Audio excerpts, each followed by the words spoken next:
We should definitely catch some more fishies and make this place extra beautiful. Hey, you two. Come over here. Huh? Is everything all right? Here. This is for you. What is it? It's an underwater mobility device I've been working on. Huh? Wow! That's so kind of you, Sandrone. It's just a simple mechanical device. I saw the way you were catching fish and... how should I put this?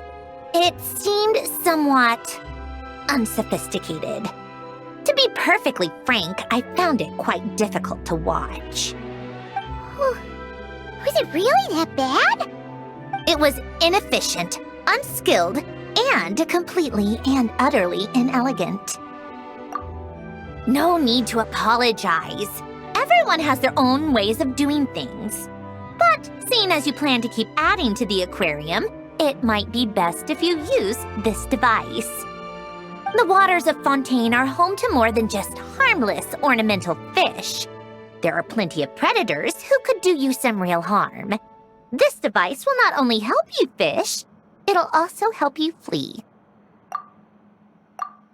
All right. Oh, and if you're going for a swim, go now. And don't forget to tell me what you think of the device. I can always make more adjustments if you have any feedback.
Oh, you've been bringing back so many fish lately.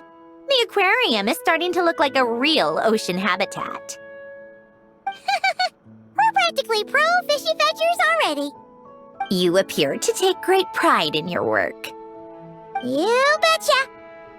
But behind the sense of accomplishment, there's something else. Something more like...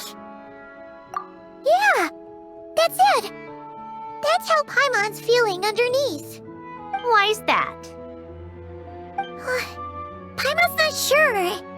It just feels like something's missing. Oh, that's it. We're missing visitors to come and admire our amazing handiwork. You're saying you want to open the aquarium to visitors? Would that not be okay? If that's the case, just leave everything to us. We'll take care of advertising and all the day-to-day stuff. You just focus on your own work. If that's what you want. Huh? We only get 70%? Oh, right. Of course. Sandrone is the one renting this boat, after all. Ugh, you make me sound like some sort of tyrannical landlord. You're putting in the work, so you should get the lion's share. I'm not stingy like Pantalone. So that means you're giving us the all clear? Sure, you have my blessing. Just make sure it doesn't get in the way of my research. Woohoo! The Winglet Gloop Gloop Underwater Fisharium is officially open for business! Of course, you already thought of a name.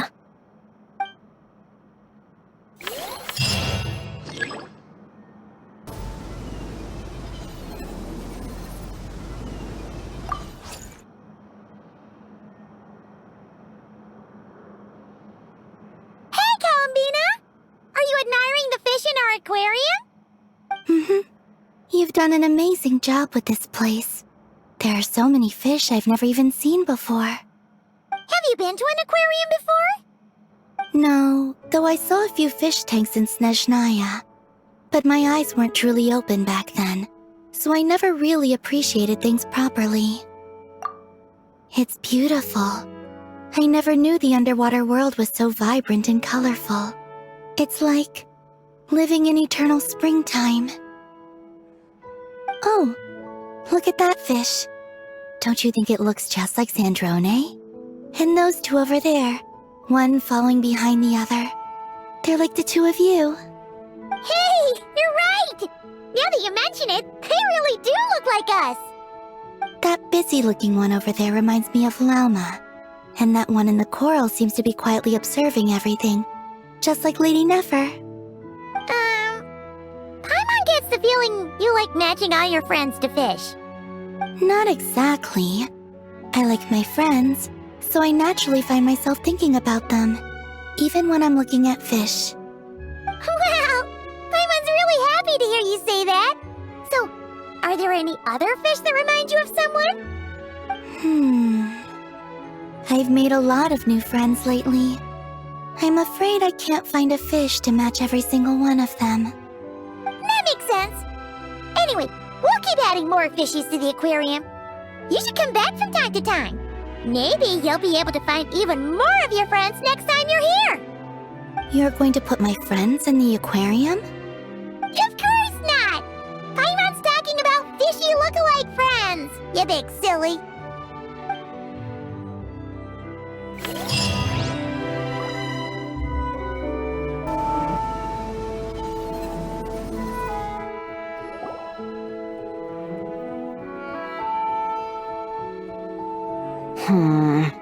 I think this one. Yes, I see what you mean. Why that one? Look at the color of its tail. It's the most fashionable thing in the whole aquarium. The colors are a bit loud for my taste, but... Alright, I'll take it as a compliment. Whoa! Look at all these people! Is everyone here to see the fish? Mm-hmm. I just wrapped up a scene, so I'm taking time out to admire your aquarium. What were you talking about just now? We were trying to decide which fish looks most like Chiori. You guys do that too? Oh, well, it was actually Columbina who mentioned it originally. It sounded like fun, and then before we knew it, we were doing it too. So, it's contagious. Oh, look. That one's just like you, Chivalrous. What do you mean? Never still, swimming laps around the tank.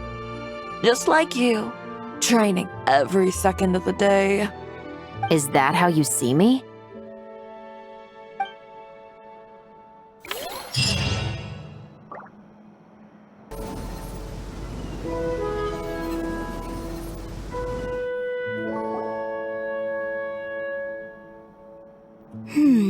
What about this one? I still feel like it's missing something. Calamina, Farina, what are you guys up to? Director Farina and I are... casting? What a wonderful way to put it. But the actors we're looking for just so happen to be fish. Fish could be actors? Animal actors are hardly a rarity these days. We're looking to cast a charismatic little fishy with just the right attitude to shoot some B-roll. It's essential for setting the mood. But I feel like we've seen every fish in the whole aquarium, and none of them quite fit the bill. Should we try asking the Traveler and Paimon for help? They have a knack for solving tricky problems. Paimon's happy you have so much faith in us, but when it comes to casting fish... Ooh, great idea! You're the ones with aquarium management experience, after all. So you're saying we should be on the lookout for talent whenever we go swimming? Paimon doesn't see why not. Then it's settled. I'll fill you in on the attitude we're looking for later. I guess this makes you talent scouts. You've really picked up the showbiz vocab since you started hanging out with Farina.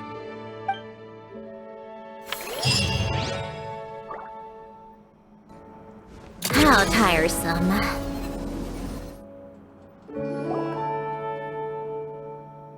All right, that was great. Let's just do one more take. Good. And cut. Farina! Oh, plus Columbina and Shiori too! You're still here? Mm-hmm. We just wrapped up filming our B-roll. Oh, you mean the fishy acting stuff you were doing? How did it all go? Thanks to your help, we found a suitable actor for the role. The shoot went very smoothly. You two have a real talent for this whole aquarium thing. Farina was just telling us how you even inspired her to shoot an underwater documentary. I like it too. I can sense how content the little fish are, swimming around. You've done a great job taking care of their needs. I just wish this aquarium could stay here forever. That way I'd be able to come and visit whenever I wanted. If you're going to miss it so much, why not add a few more scenic shots to the film? You're right. We should totally shoot some more. Some more fish? Some more shots. Come on now. Lights. Camera. Where's my script supervisor? Everyone, take your positions. Paimon's ready!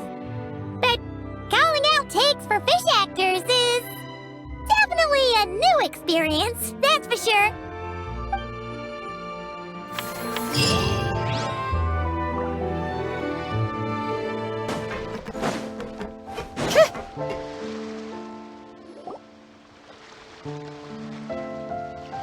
Traveler, Paimon, it's been such a long time. Fremini! Why are you wearing your diving helmet? Things down there have been a bit hectic lately. There are so many more divers right now, all in a frenzy to salvage sunken cargo. All I can do is try my best to lend a hand. The sooner we finish cleaning up, the sooner these extra divers can go back to their day jobs, and the sooner the seas can go back to their usual peace and quiet. I see.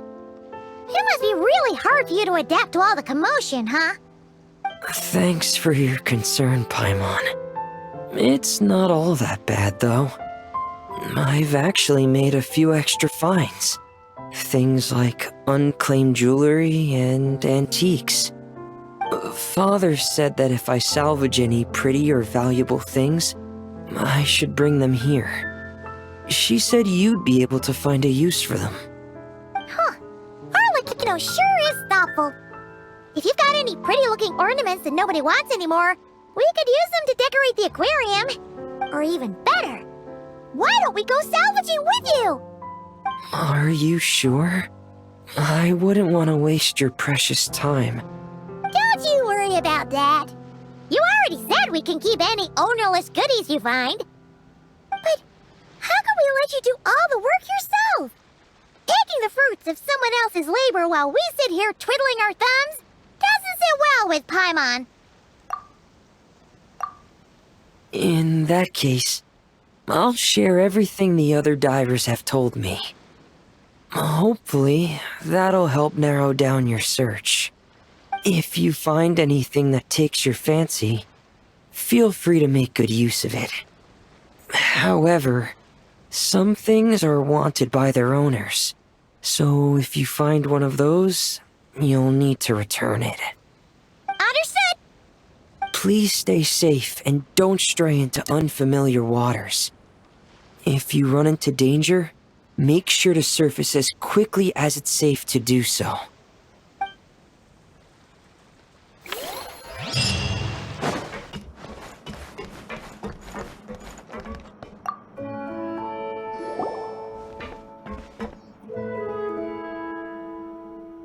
Traveler, Paimon.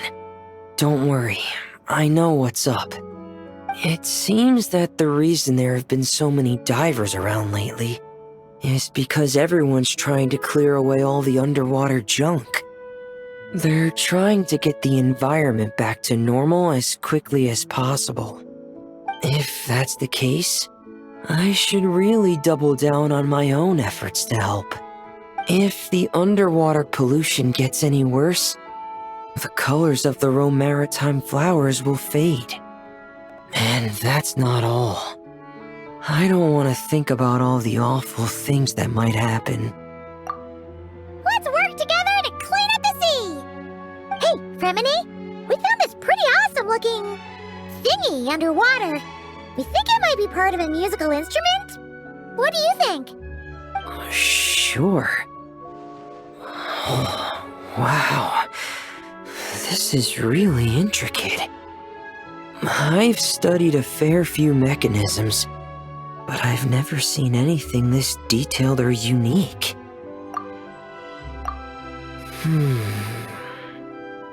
Looks like it's missing some components, though. You'll need to find the rest if you hope to restore it to working order. That's alright, we're not in a hurry. Though, Paimon is curious to see what it looks like once we put it back together. Alright, I'd better head back down to help with the cleanup. You two enjoy your rest. We will! Make sure not to work too hard yourself!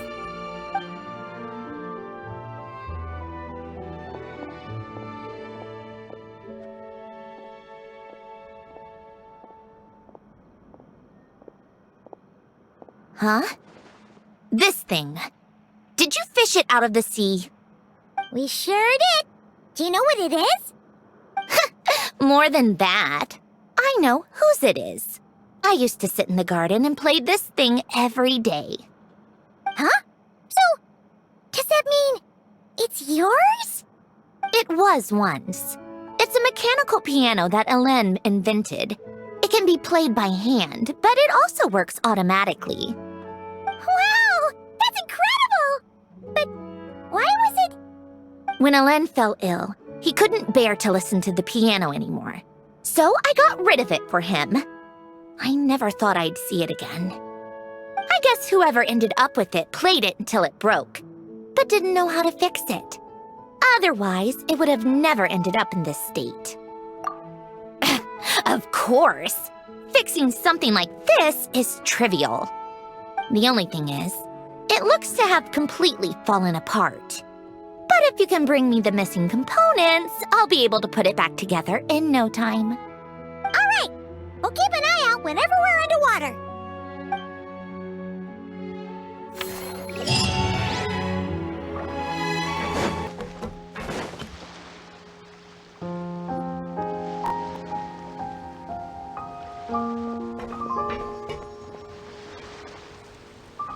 Remini? You look exhausted. You haven't been working yourself too hard, have you? Hey, don't you go hiding inside your diving helmet. We're your friends. You'll feel a lot better if you let it all out. I guess you're right. I bumped into a real piece of work while diving just now. A real piece of work? Yeah. How can I explain it? According to Fontanian law, if an owner of sunken cargo accepts an insurance payout, the cargo becomes unclaimed property. Because of this, some people see diving as a way to get rich. They salvage things others have lost and sell them for more back on dry land. This line of work doesn't require much skill, which means there are plenty of divers who are, well, the sort who only care about money.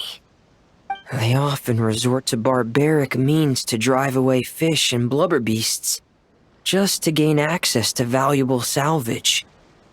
It's largely because of people like them that I don't pick up certain commissions. So that's what's bothering you. Huh. Paimon can really sympathize with how you feel. Just now, while I was diving, I ran into someone driving away the wildlife. I mustered up the courage and managed to stop them, but it ended with them saying some pretty unpleasant things. Oh, that's awful. Thanks for the kind offer, but even though it's difficult and leaves me feeling drained, I still want to stand up for what's right and try to make a change myself. I love swimming underwater, seeing the patterns of barrel conches, feeling the breath of the maritime flowers. When the underwater world accepts you, it responds with kindness.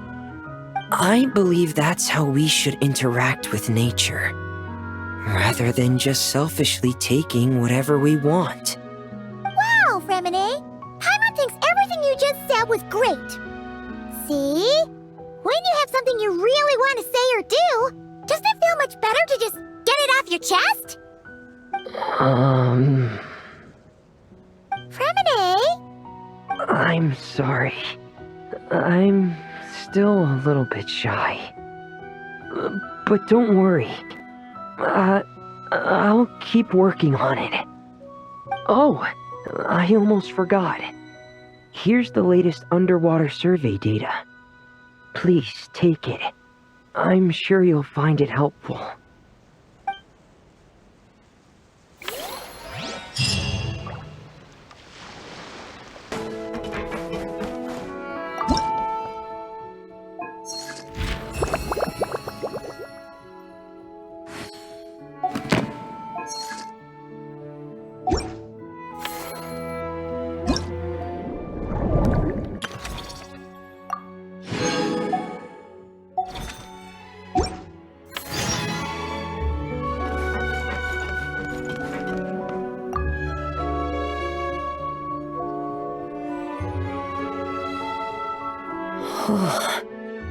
Fantastic.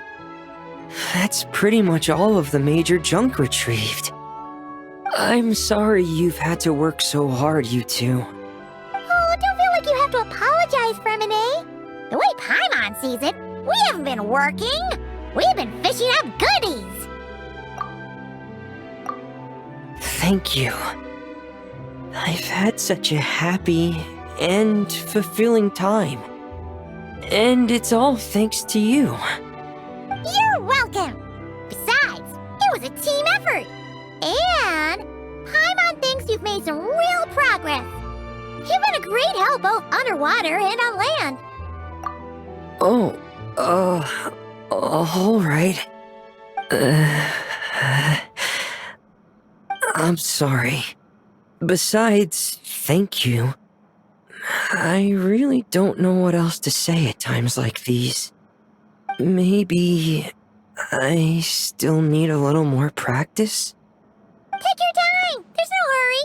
Just keep working on it at your own pace. Alright, it's a deal. Now that the cleanup's over, I was planning on going back underwater to spend some time alone. But, weirdly enough, after talking with you, even the sky itself seems calmer. I just wanted to, share this feeling with you. Anyway, I'd best head back and meet up with Lyney and the others. I'll leave the rest of the underwater survey data with you. I hope you find what you're looking for.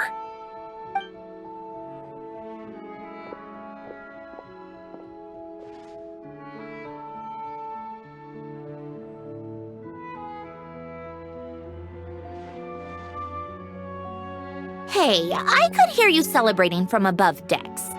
Has something good happened?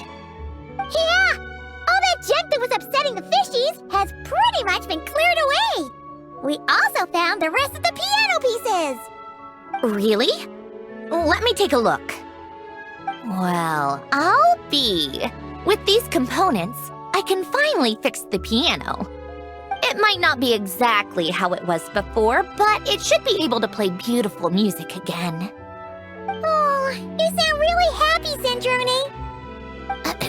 Do I? Whatever. I'll go fix it right away. It shouldn't take me long. In the meantime, could I trouble you to spruce this place up a bit? Such a wonderful instrument deserves a proper stage to set the scene. Oh, she sure looks happy.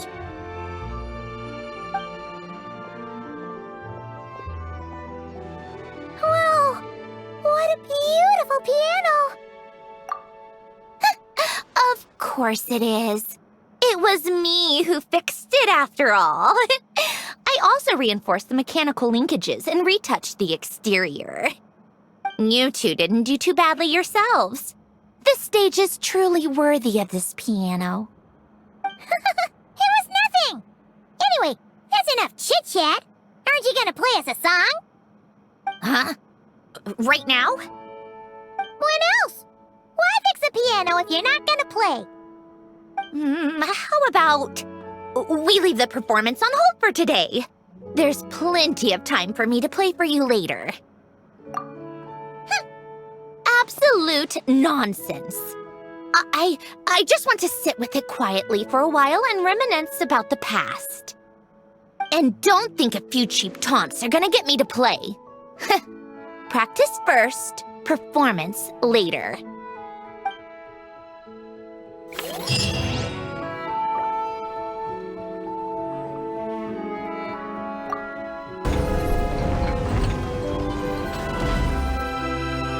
Hold up. These accounts. Are you sure you haven't miscalculated? Huh? Is something wrong? Have you really made this much profit? Do you really think I'm that petty? I'm just amazed you've done such a good job running the aquarium. Paimon thinks the Fontanalia Film Festival deserves some of the credit. This much revenue. Even after paying off the Wingalet's rent, there's still a sizable profit left over. Not in the least. I have no delusions regarding my business acumen. Constructing machines and studying formulas is where my passions lie. That said, seeing this place transform from a fishless room into what it is now really has felt like a miracle. Well, we owe you credit for lending us the space. It's so rewarding to see all our work bring so many people joy. Don't you think, Sandrone? Maybe a little. told you, I don't care about that.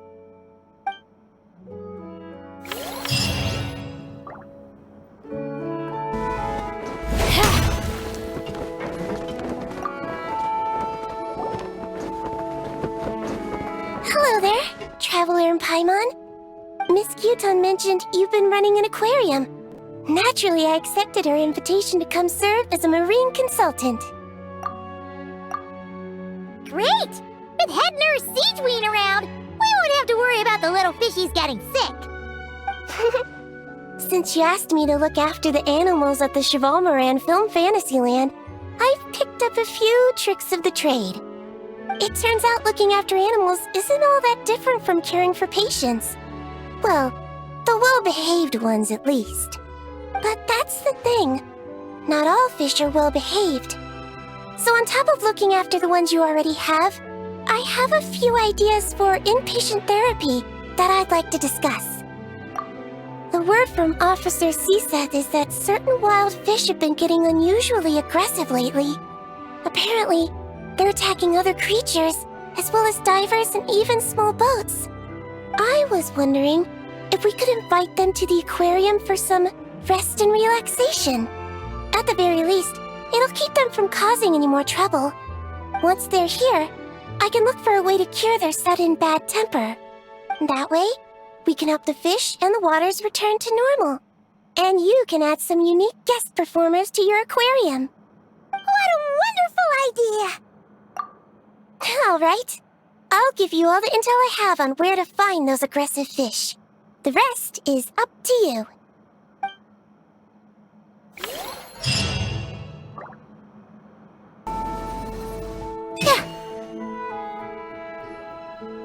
Huh? Why does Paimon feel like there's an extra pool here all of a sudden? What does that sign say? Danger! Keep away! Oh, what does that mean? It means exactly what it says. Ah!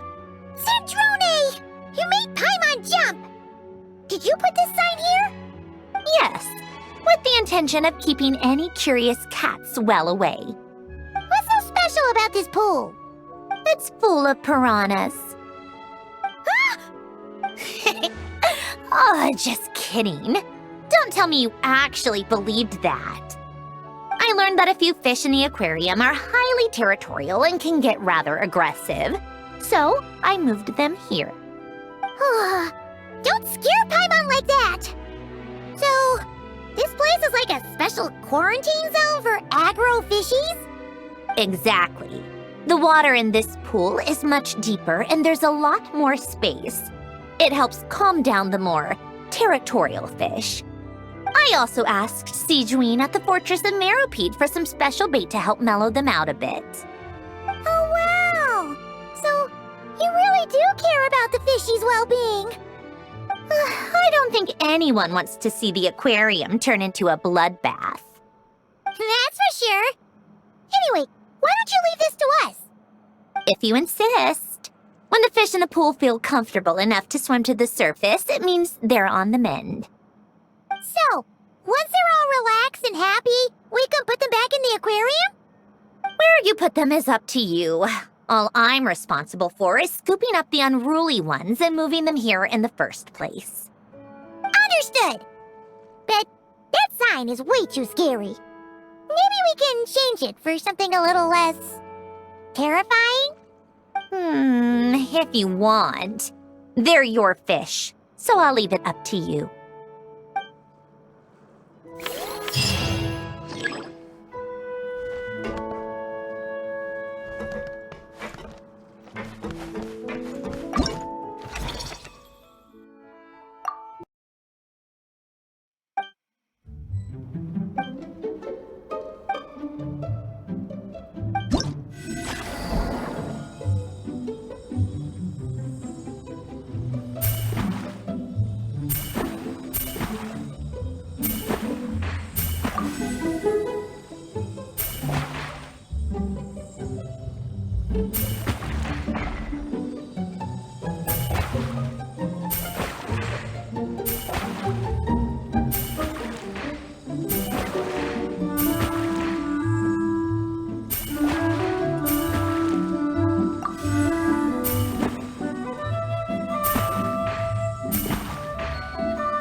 Thank you for all your hard work, Traveler in Paimon.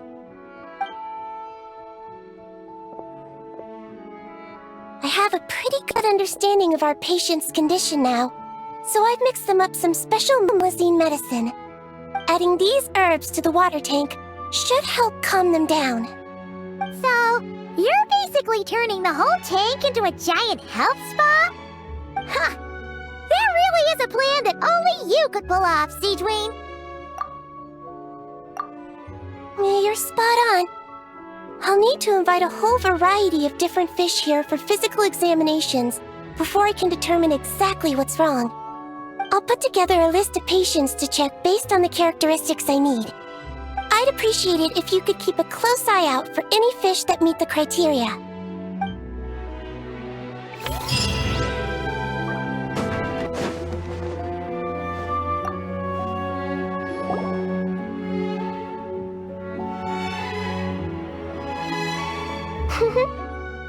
Well-behaved little fish swimming to and fro in spacious, carefully arranged tanks.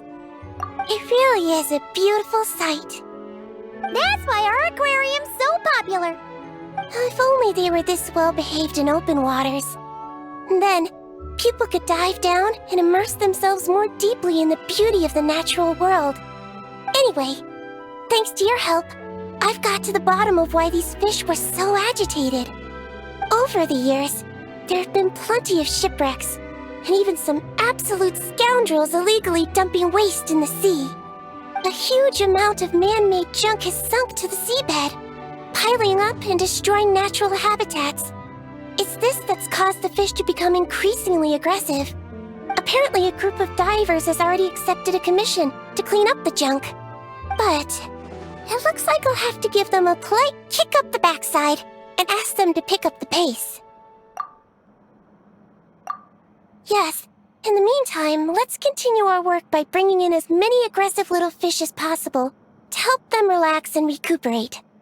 Isolating the patients from their harmful environment is an important step on the road to recovery. Got it! Just leave it to us! We'll keep our eyes peeled for new patients!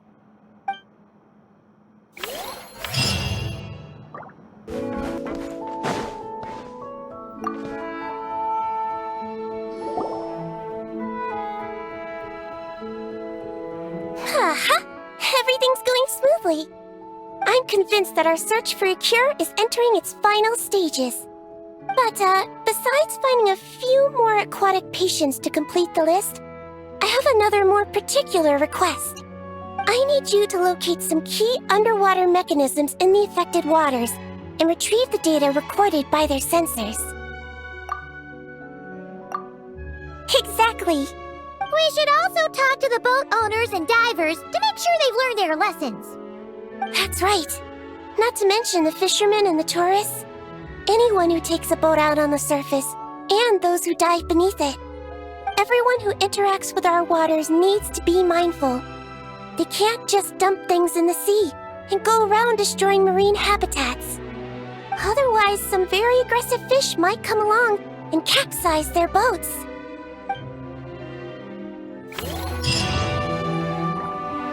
bothersome.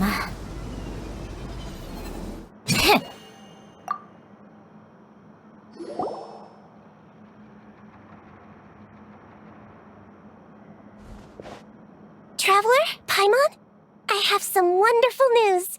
Everything's finally in place. Operation Agrofish De-Escalation has been a huge success. Once the divers have cleared away all the underwater debris, and our patients are a bit more relaxed, we'll be able to return them back to the wild. You've been working just as hard as us, Seedween. I've written an incident report and submitted it to the Palais Mermonia. A specialist in this field should be drafting relevant regulations and will notify the appropriate agencies soon. I've also heard that some reporters and at least one director have shown great interest in this matter. Who knows? Maybe we'll even get to see a film about the importance of protecting aquatic environments one day. That would be awesome! You can talk to people all you want, but there'll always be careless or stubborn folks who simply won't listen. They need to see something really scary. Make them think that if the environment gets completely ruined, the fish will mutate into giant, invincible monsters and destroy everything! Give everyone who throws junk in the sea the scariest, most terrifying nightmares! That'll teach them to respect nature! What a wonderful idea!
Start by ruling out the impossible.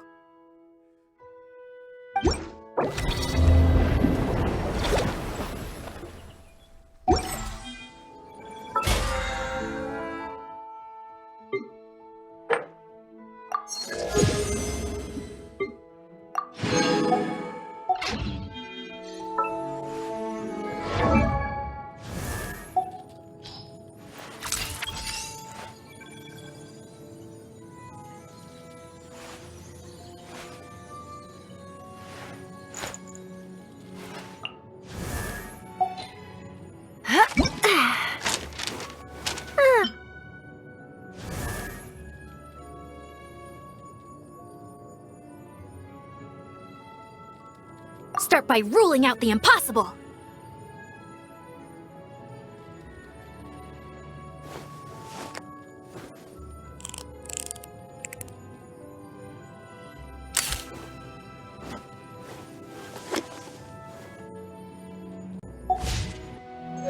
Huh? We've received an invitation? Judging by the envelope... Oh! It must be from Sandrone! Looks like we've been invited to a tea party! Paimon can't wait! Come on, let's go!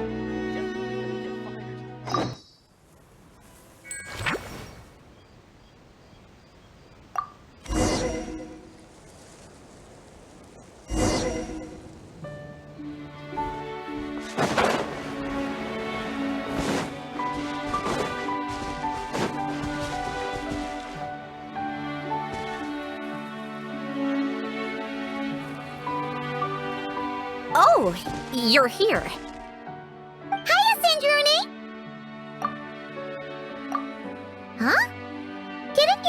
say we were having a tea party? How come there's nothing here? Don't tell Paimon this is a snack-free get-together. I bet you'd love that, Paimon. You really think I'd forget the food? Whoa! Did that table just appear out of thin air? Impressive, right? This is my newly developed portable tea table. It's easy to carry and store, and even equipped with a hover device, just like Faggio. What's even more impressive is... never mind. I don't want to show off and make this sound like a sales pitch. You can check it out for yourselves. Here, I've prepared some tea and snacks.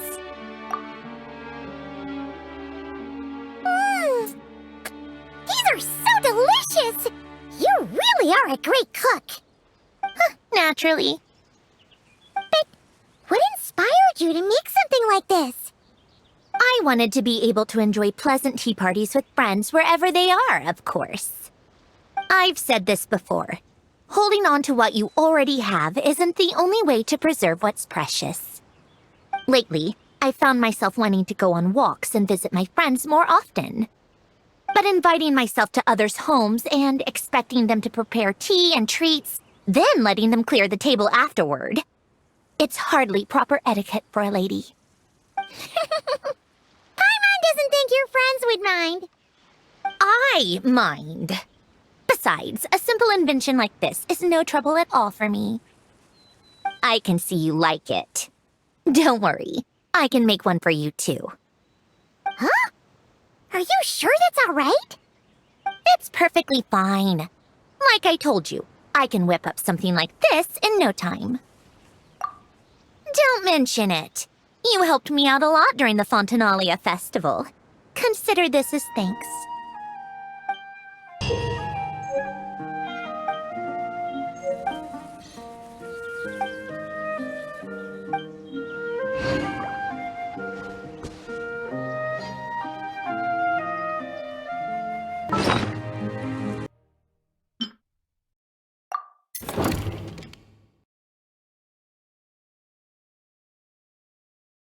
To this tea party.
We always used to gather in your garden, Sandrone.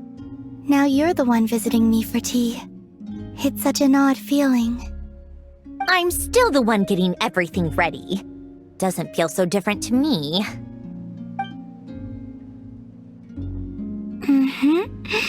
And your food is every bit as delicious as I remember. I hear the traveler visits you quite often. What do you usually do?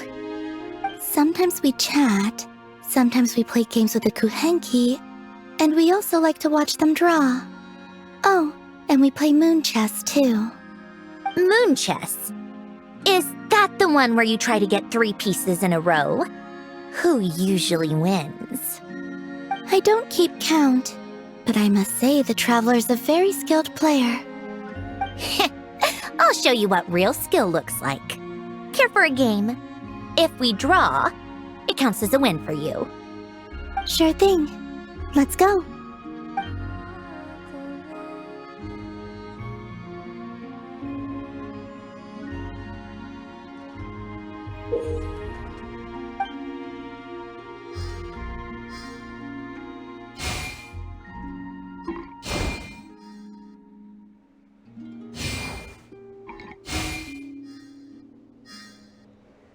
What?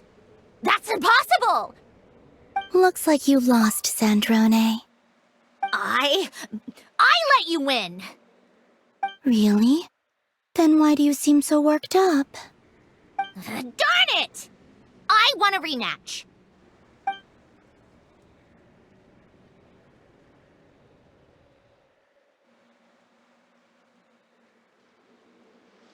Let's play something more challenging next time.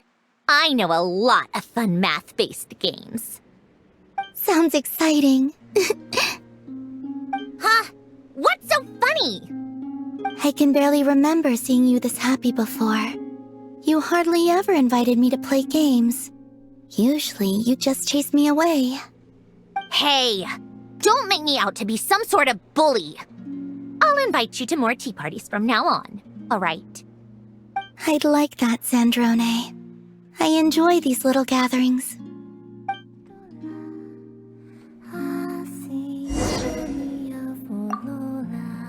It's a lot of fun playing games. I look forward to doing it more often.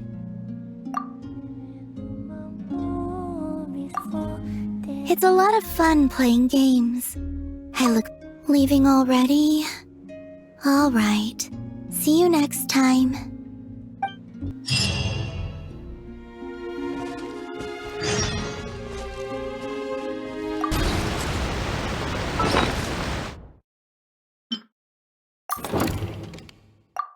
To this tea party.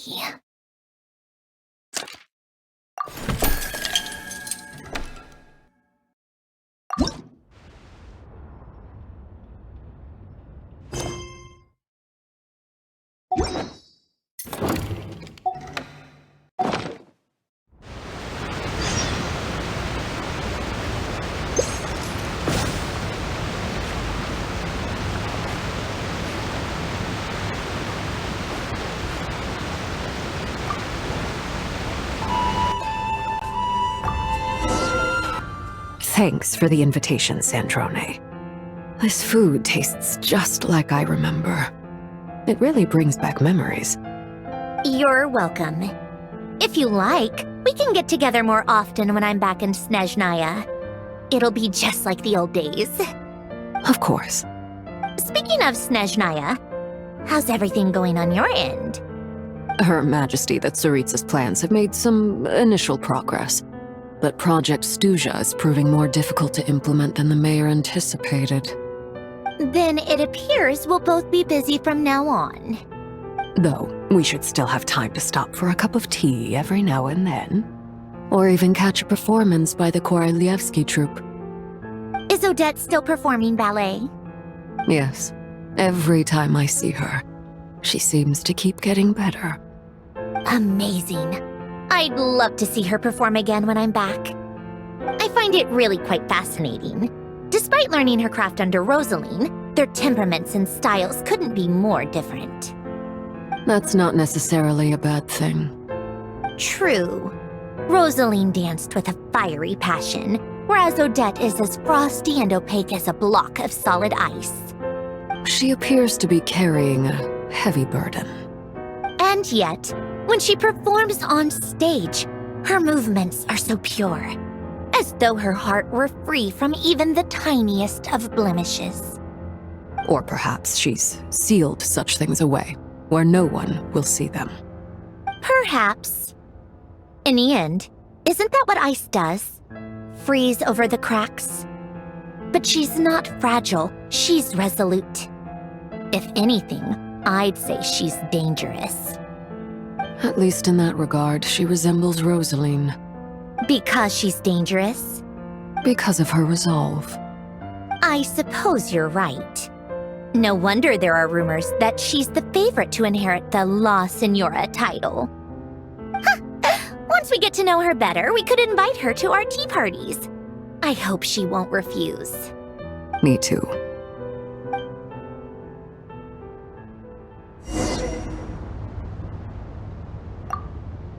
It's important to find time to relax now and then.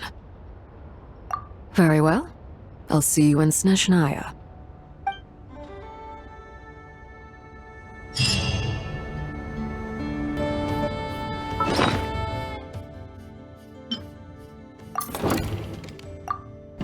Who should I invite?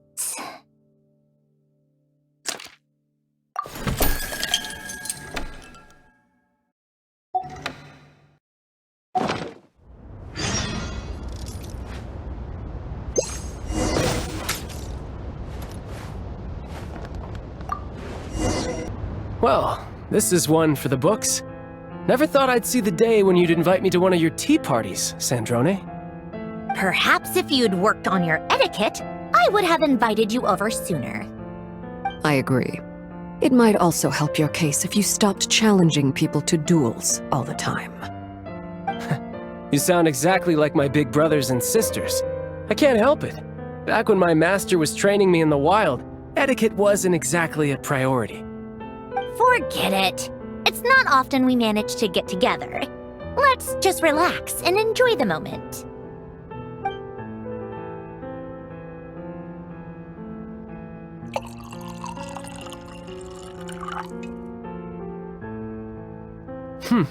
Is this your latest creation? Her name is Fagio. It stands for Facilitatrice Automatisée Généraliste Interactive et Omnitâche. Does this mean Polonia is really beyond repair? I'm sorry to hear that, Sandrone. It's fine. I'm sorry to hear that I'll never get the chance to fight him. Of course you are. Polonia looks strong, but this Fagio, on the other hand? Were you about to say she looks weak? No. It's just that she doesn't look quite as strong as Polonia. Polonia was built for measurements and calculations. I was careful not to compromise his processing power when giving him combat capabilities. But Fagio doesn't need to process complex formulas. All of her computing power can be devoted to her combat module. So, that means she's actually stronger than Polonia? Is that even possible? You really won't be satisfied without a demonstration, will you? Just so we're clear, I'm not paying for any repairs if I break her. And I won't be paying your hospital bill. I knew this would happen.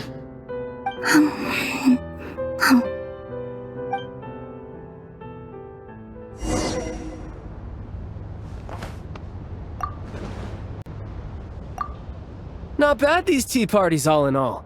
If I'd known they were this much fun, I would have attended one sooner. Alright, see you next time.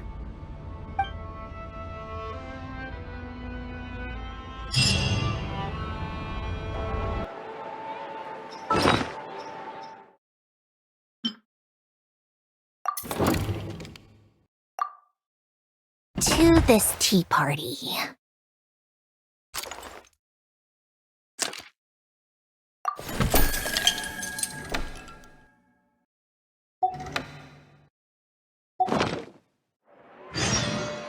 Called back to the Zeppeljärni Palace again? Ugh, seriously. What's the point in all these endless meetings?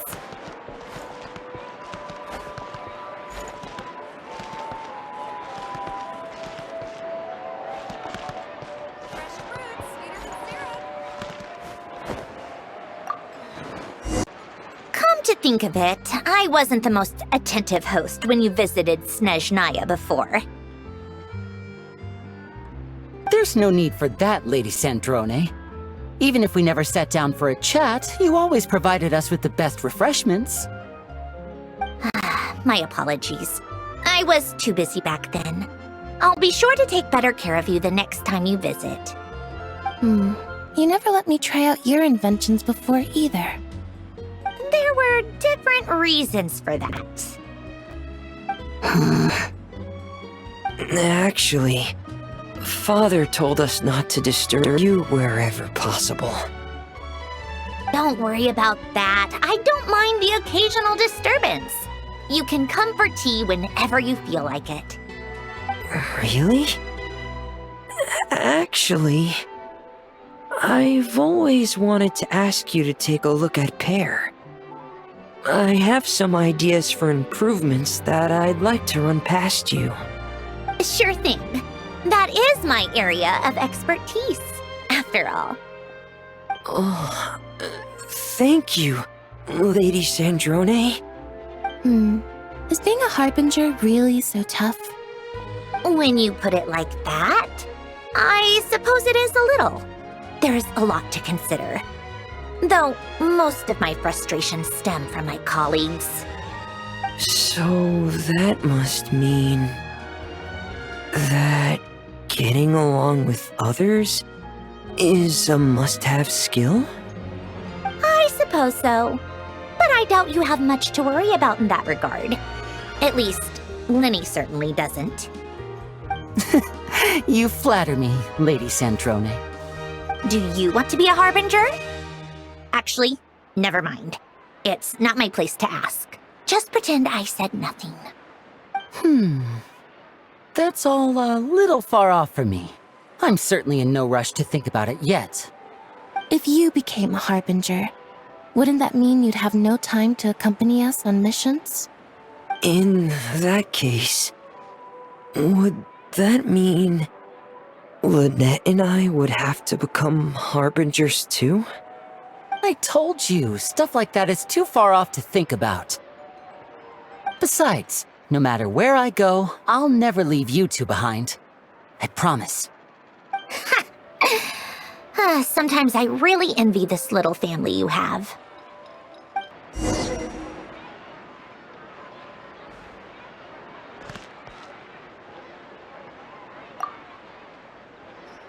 Thank you for your hospitality, Lady Sandrone. All right, take care.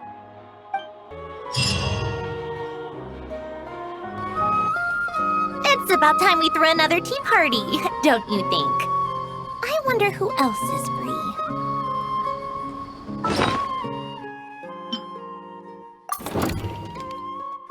To this tea party.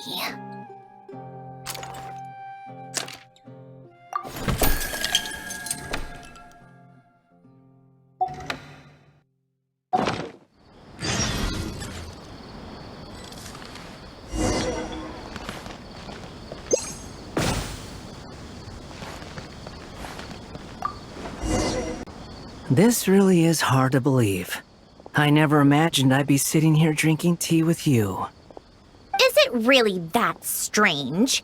I just wanted to thank you for the core processing unit you provided for the numerological array. And why do you keep talking like you know us inside out? You make it seem like you have a deep understanding. I told you, I'm a good judge of character. Still, you said it right. I shouldn't keep assuming I understand you. Oh? Even compared to our last meeting, I feel like you've changed a lot. It doesn't matter how far back you want to compare. The only changes I've undergone are to accept the errors in my core and open my eyes to see a few things clearly. And what about you? As a fellow puppet of sorts, do you ever experience computational errors in your heart? I experience far more than just errors. Do tell. I don't think we know each other well enough for that just yet. Have it your way. I was merely asking out of courtesy. Regardless, it takes a good many detours before a puppet can find its heart. At least, it did for me. You seem to have a good relationship with your creator. I did. He gave me a lot of help and guidance, both in life and after. In that regard, there's a fundamental difference between us. Oh, is that so? I'm sorry. Even though we share some similarities as puppets, I shouldn't have assumed to know anything about you based on that alone. Don't worry about it. To borrow a phrase from you, I too have accepted my past errors. It's just that I've taken too many detours already. I need to walk an even longer path to make up for them all. In that case, good luck. To borrow a phrase in return, I don't know you well enough yet to give any further advice. Well said.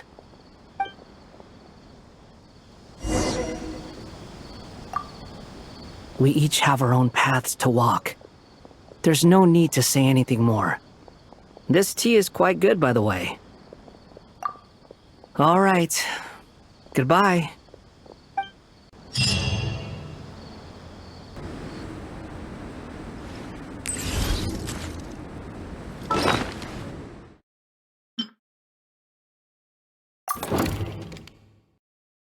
To this tea party.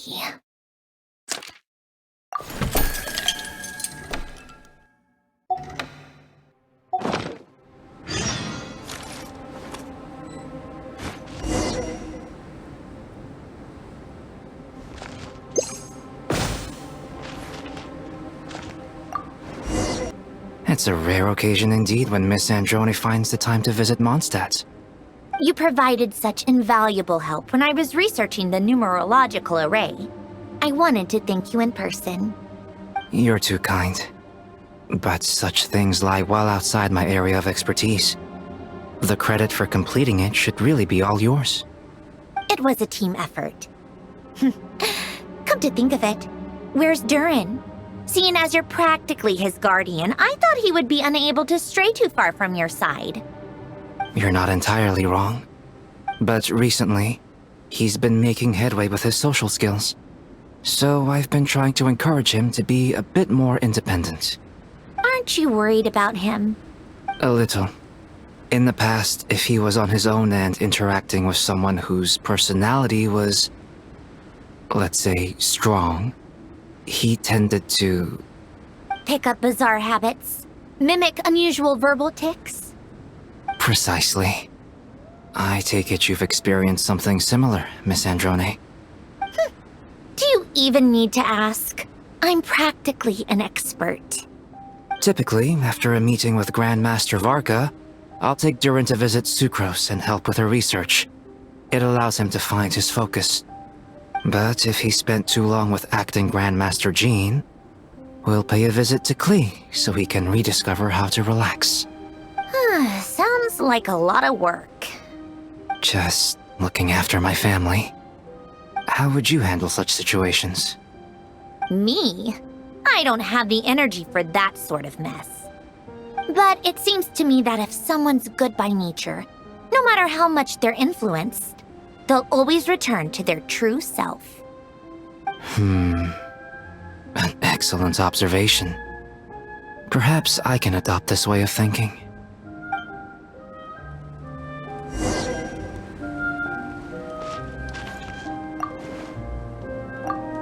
Thank you for treating me, Miss Sandrone. All right, until we meet again.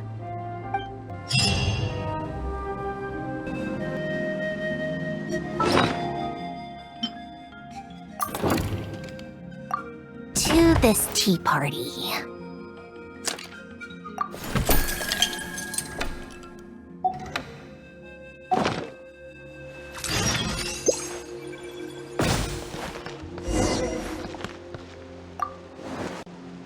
Is the tea to your liking?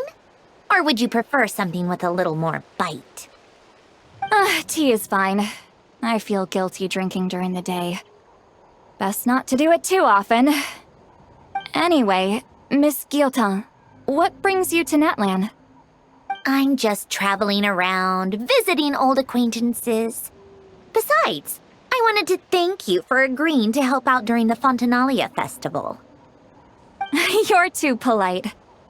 Did you really come all the way here just for that? Well, although you were gracious enough not to bring it up last time, I'm well aware I've caused you trouble in the past. That business with your subordinate? The incident involving the robot, Inefa. Isn't life strange? You might suddenly find yourself friends with your former enemy's boss. You might even find they become your own boss. I hope you can accept this as a small token of apology.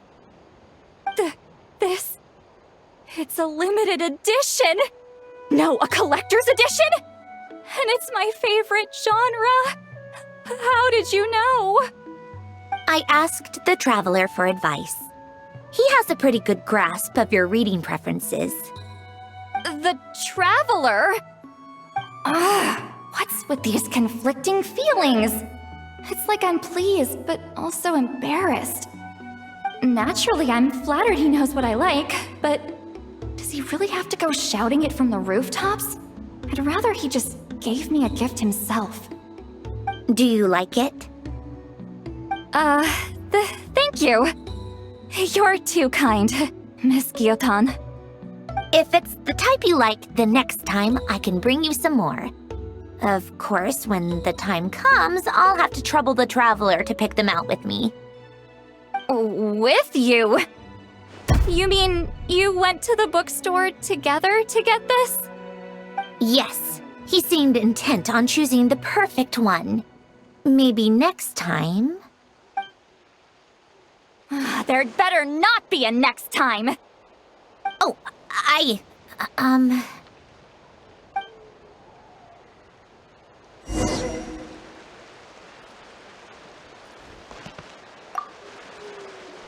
Just wait till I get my hands on him. Is that the time? All right, Miss Gyotan. Be careful on the road.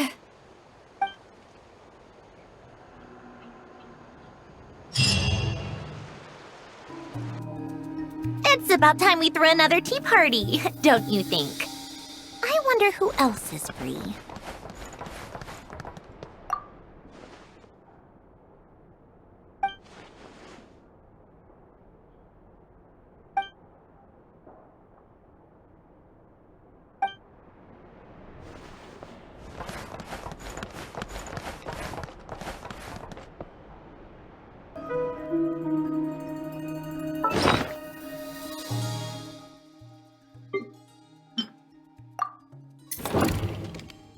To this tea party.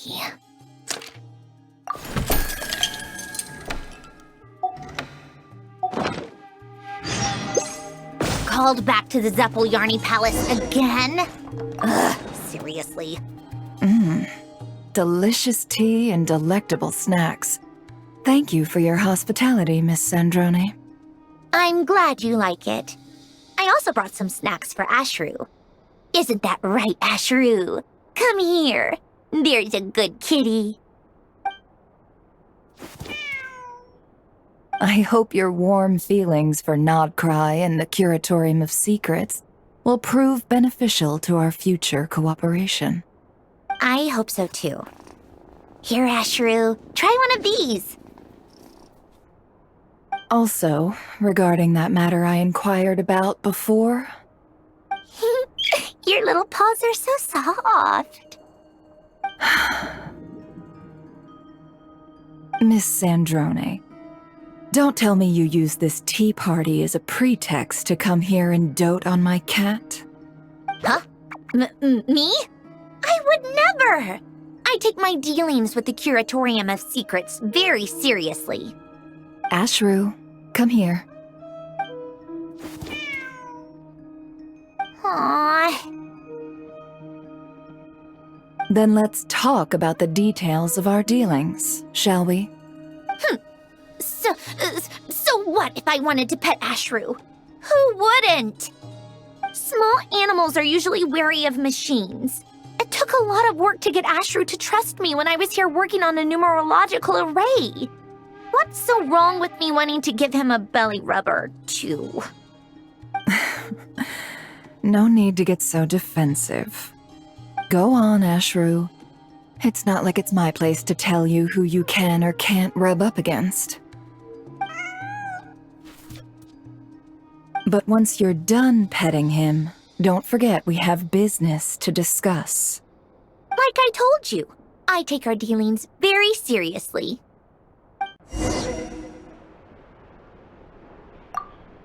Tea tastes so much better when paired with useful intel.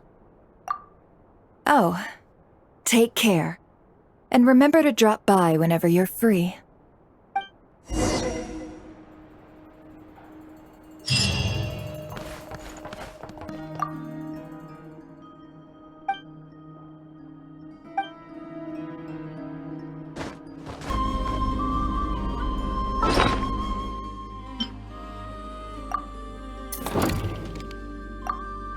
this tea party.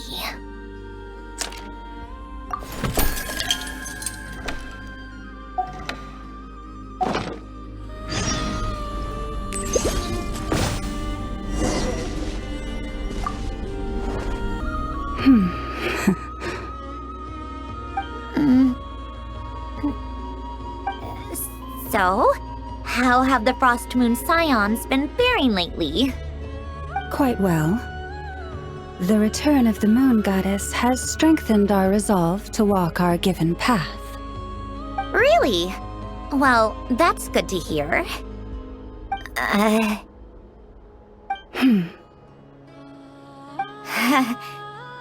suppose we really do have nothing to talk about.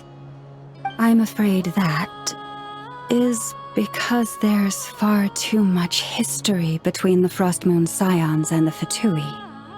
Speaking purely for myself, I'm grateful for your efforts in protecting Nodcry and welcoming back the Moon Goddess, Miss Sandrone.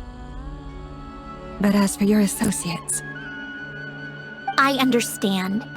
For various reasons, we failed to establish friendly relations. Or even mutually beneficial ones. But the Fatui no longer seek to take anything from the Frost Moon Scions, and I have reminded my subordinates not to make things difficult. From where I stand, seeing as we're neighbors, even if we can't coexist in perfect harmony, it would be nice if we could at least treat each other with mutual respect. I'm afraid that will take time. Undoubtedly.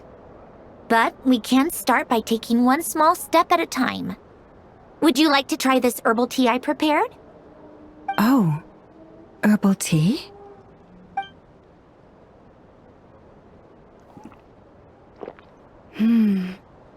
Such rich flavor. Did you brew this the Frost Moon Scions way?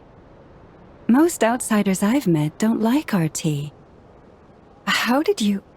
By learning. And showing respect. Not a bad first step. I hope it suits your tastes. I like it a lot. Amicable exchanges over hot pots of tea have always been a great way to strike up friendly relations. I have a feeling this time will be no exception.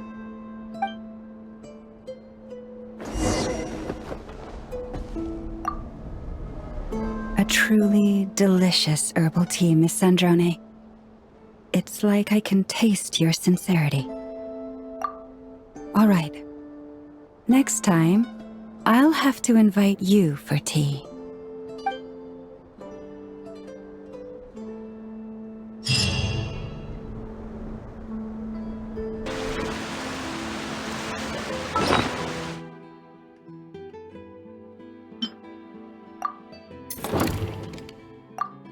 Who should I invite?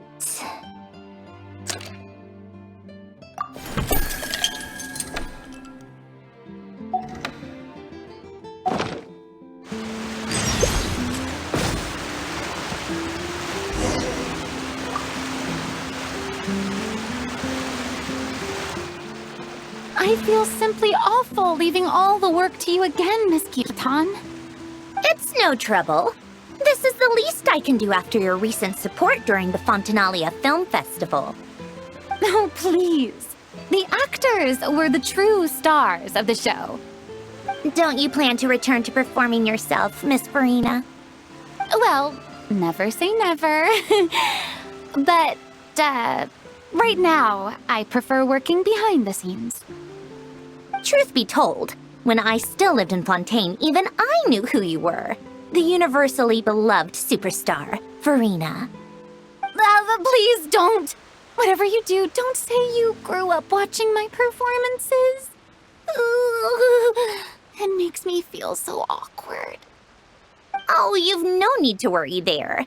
I just wanted to say that when I left Fontaine, I had the honor of seeing you as you were back then. But seeing you again after all this time, I think I prefer the way you carry yourself now. Huh? The way I carry myself now? Yes. You used to look so tense on stage, but these days you seem a lot more relaxed. Thank you for saying so. I actually am enjoying life a lot more these days. And what about you, Miss Guillotin? Are you content with your current lifestyle? Compared to when you departed Fontaine, I mean. Everything's going well, though I suppose that's mostly down to realigning my state of mind. In truth, I've always liked Fontaine, and it's always felt like home. I'm not saying it's better than other nations, but it holds so many memories. Life here can be as calm as still water, but it can also be filled with novel changes. I've recently learned to see the brighter side of life. I suppose people in other places view their homelands in much the same way. Wow. How beautifully put, Miss Guillotin. This might be a slight breach of tea party etiquette, but I propose a toast to Fontaine!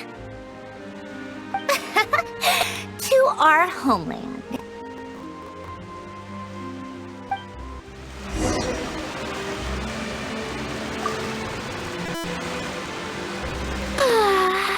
I'll never get tired of leisurely afternoon teas.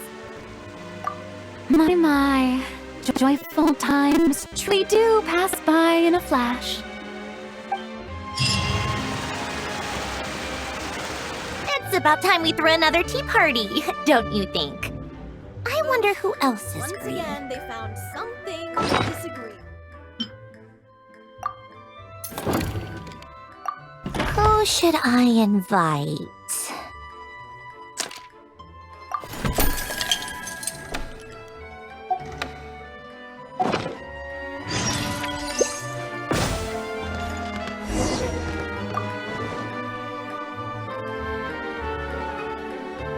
Many thanks for the invitation, Miss Guillotin.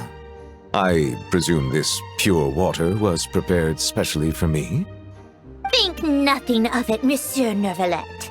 It's an honor to have the Iudex of Fontaine take time out of his busy schedule to join me for a cup of water.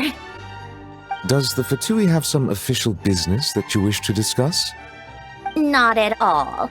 This is a strictly personal visit. And there's no need to be so formal. I simply wanted to ask you about an old acquaintance. An old acquaintance? Ah, you must be talking about Mr. Alain Guillotin, the great Lord Artificer. Exactly. What kind of person was he? I heard he was your subordinate in his youth. Mr. Guillotin was an earnest and grounded young man. Even after being granted the title of White Cavalier of Protection, he never exhibited one iota of arrogance. He spent most of his time studying machines. The world outside his own little bubble was of little interest to him. Huh. So he was like that even when he was younger? I wonder if he was wise beyond his years, or simply ignorant of the ways of the world. However, he changed dramatically after losing his family and friends. The Tower of Gestalt. And Elenos. Indeed. When he and I signed the order to search the tower, he appeared helpless. It was the estrangement and alienation of the past that led to all that. He must have felt guilty too. He became even more taciturn after that, and our interactions grew less frequent. At the ceremony where he was given the title of Lord Artificer, all he said was the following: "A quiet, humble life is a surer path to happiness than the blind pursuit of endless perfection." And that's exactly how he lived in his later years. I guess he wasn't just saying that to the crowd. He was saying it to himself. And what do you think about it all, Miss Guillotin? Me? I won't pass judgment on his epiphany or his way of life, just as he never told me how I should live my own. But I have no intention of either following his path or of imitating his ideals. I'm my own person. Thank you. You've helped me understand him better. You're very welcome. It's a pleasure to share stories of the past with one of his family.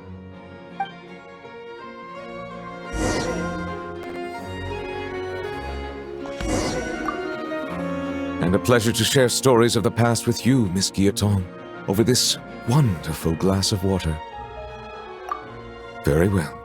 Wherever you're going next, I wish you a smooth journey.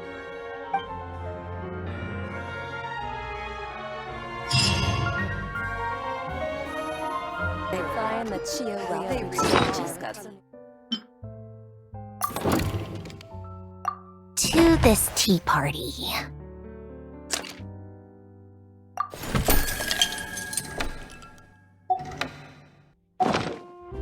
Called back to the Zeppeljärni Palace again? Ugh, seriously, what's the point in all these endless meetings?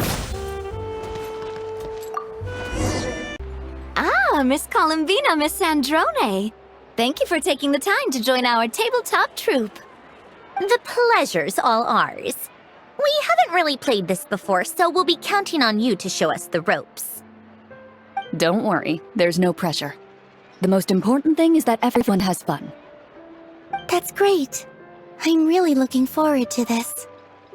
Then let me briefly explain the story. This is an era where vampires and humans coexist. Our story occurs in a city shared by the two races. While not openly hostile, the relationship between humans and vampires is far from harmonious.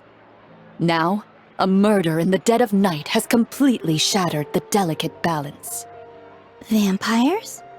They're a race that survives by drinking human blood. They're a common trope in fantasy novels. Have you read any stories like this before, Miss Columbina? I think I may have heard of them. So, what do we do in this story? First, everyone needs to decide what character they want to be. You can choose any identity and profession you like, provided it fits the setting. What character do I want to be? If you're having trouble deciding, you can team up with someone else and let them think up a character for you.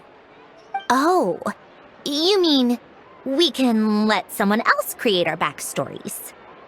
Oh, that sounds like fun. Let's all do that. I'll leave my character sheet to you, Chlorand. Then you can decide my character, Sandrone, and I'll think up the perfect role for you. Works for me. I wasn't sure what profession to pick anyway.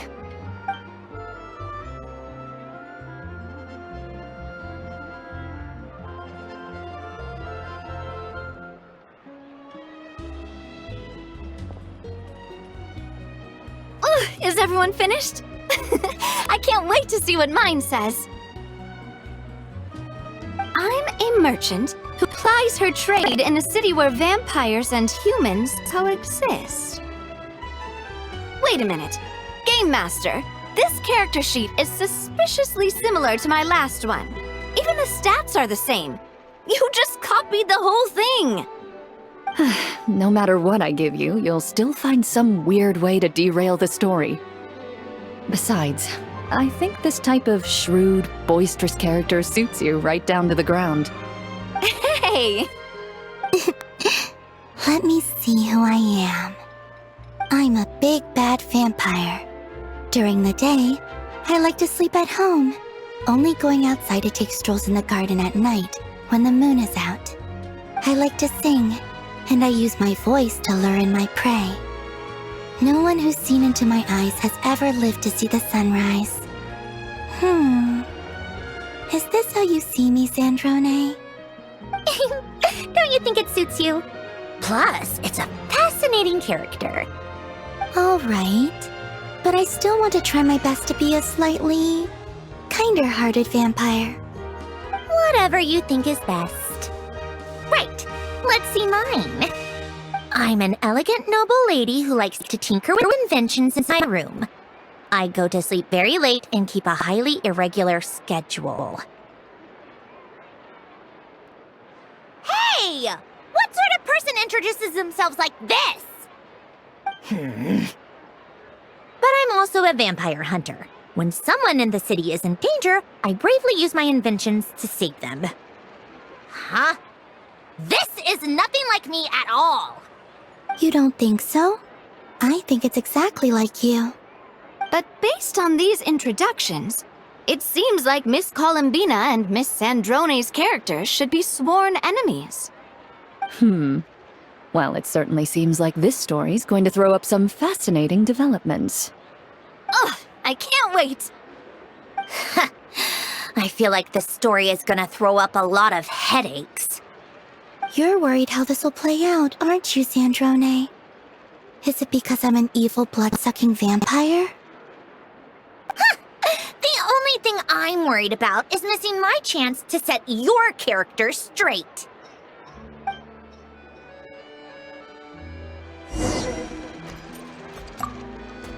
This tabletop troop game really is quite fun.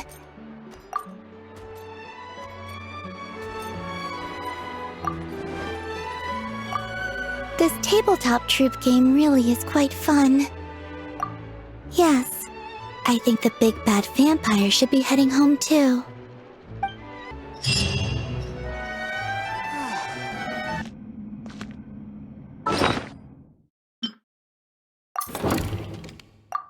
To this tea party.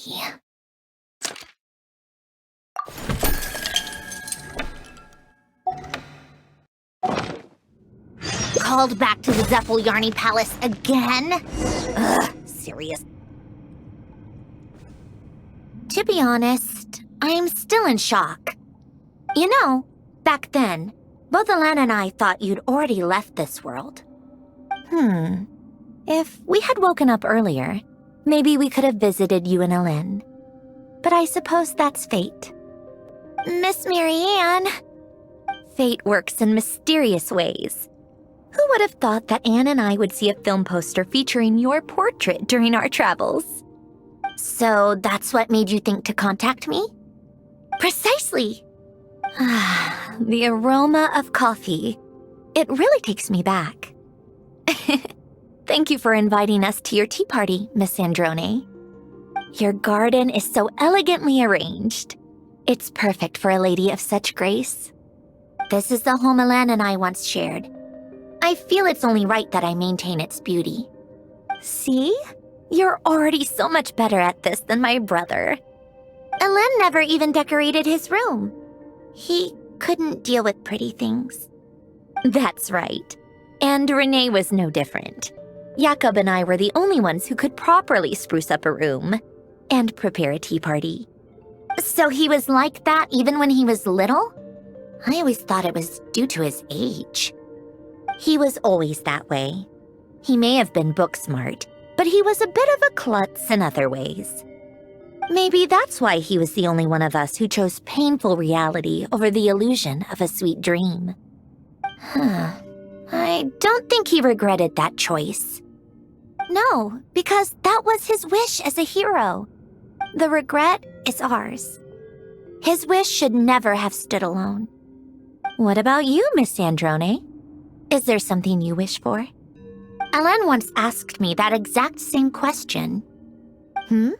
So he asked you that too. My brother must have matured a lot. He never would have asked something like that when I knew him. Wish is such a hollow word. Can you ever have whatever you want? If that were the case, there would be no bad in the world. I'm doing what I want to do. What I believe to be right. I don't know if this counts as a wish, but it makes me happy. Now that is a wonderful thing. I envy you. Then do you resent Alen? Because he created you in Marianne's image? Never. He always made it clear that I'm my own person, unique and distinct, and that I should choose my own life. So that's exactly what I did. Whether it's stories or food, as long as you're happy with your choices, then they're the right choices for you, Sandrone. Exactly. So now, let's just quietly enjoy the food you've so carefully prepared for us.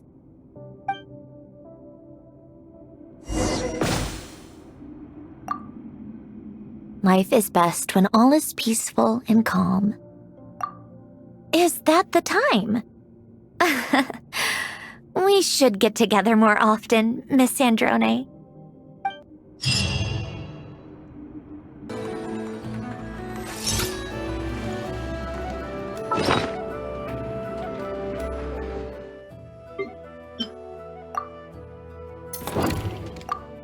To this tea party.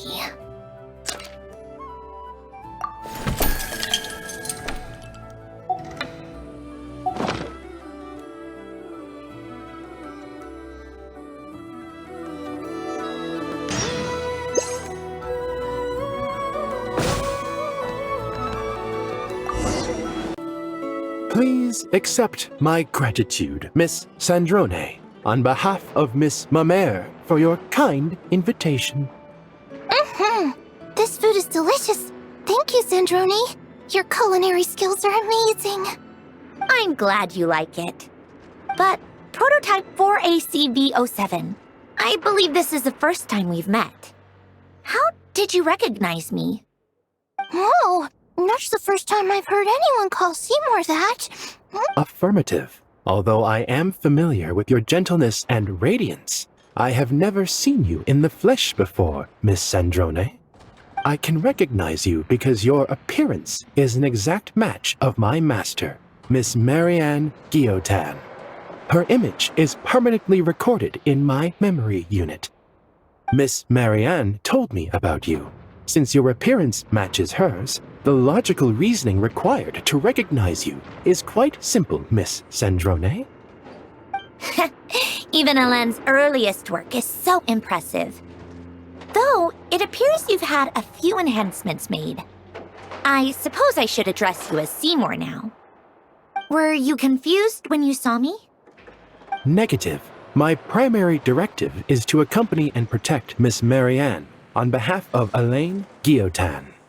As such, my knowledge of Miss Marianne is complete, and based on a logical analysis of finite dimensional vector spaces, you and Miss Marianne are totally different, Miss Sandrone. Like the difference between the tea leaves of Chenyu Vale and the Beryl region's Buell fruit. Is Sandrone the tea or the Buell fruit? Searching. Insufficient data. Unable to answer. I'm glad Alain improved his language module design by the time he created me.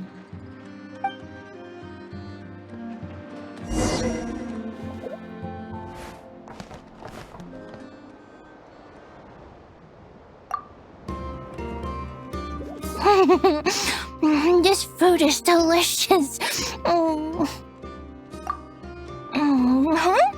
So soon? Thank you, Miss Sandrone. I hope to see you next time.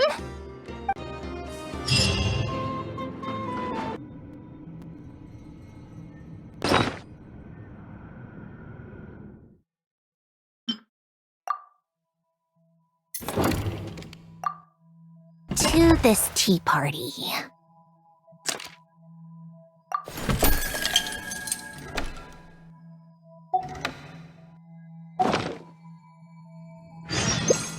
Called back to the Zeppeljärni Palace again? Ugh, seriously, what's the point in all these endless meetings?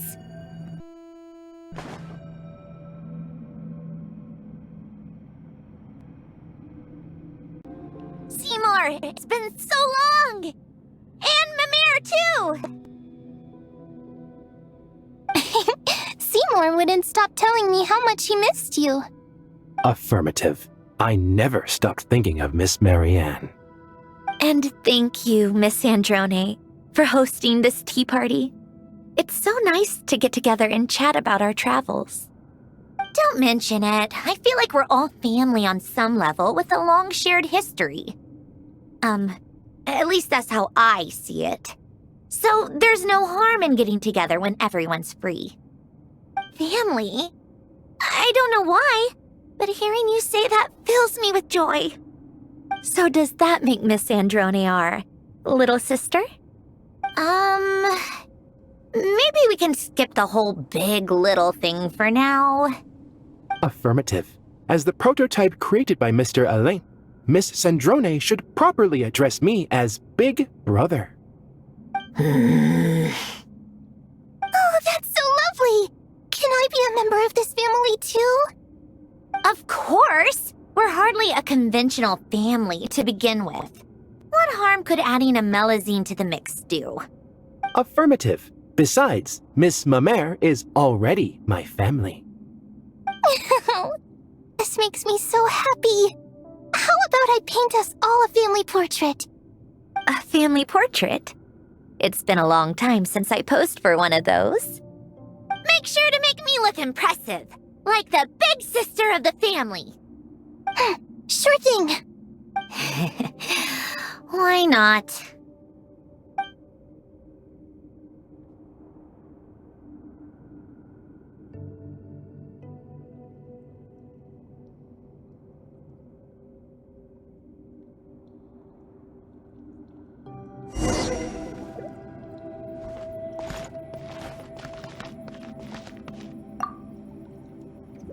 Such a peaceful, pleasant day. Thank you for the invitation, Sandrone. Or should I call you Little Sister?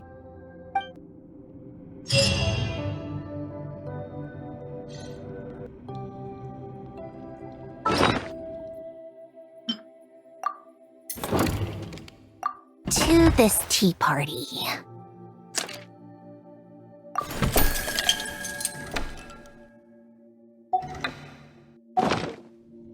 It's about time we threw another tea party, don't you think? I wonder who else is free.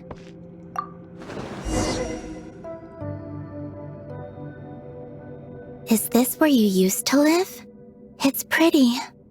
It used to be even prettier. I have quite a knack for gardening, you know. What are you laughing about now? I was just picturing you crouching down, tending to the flowers. It's an adorable image. Can I take a look inside? Of course! I've already cleaned and dusted. What are you going to do with the place? I think I still want to hold on to it. I can come back and tidy up whenever I have the time. If you're busy, I can help take care of it for you. It gives me the same feeling your old room used to. It's comforting. A happy place. Suit yourself.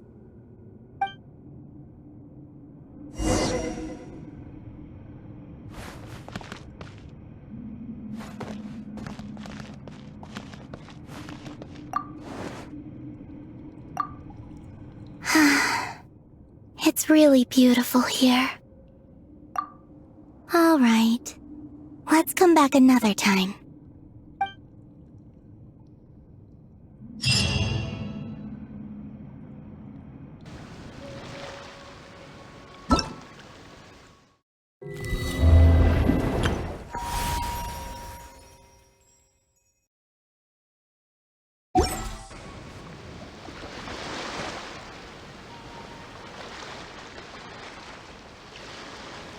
What?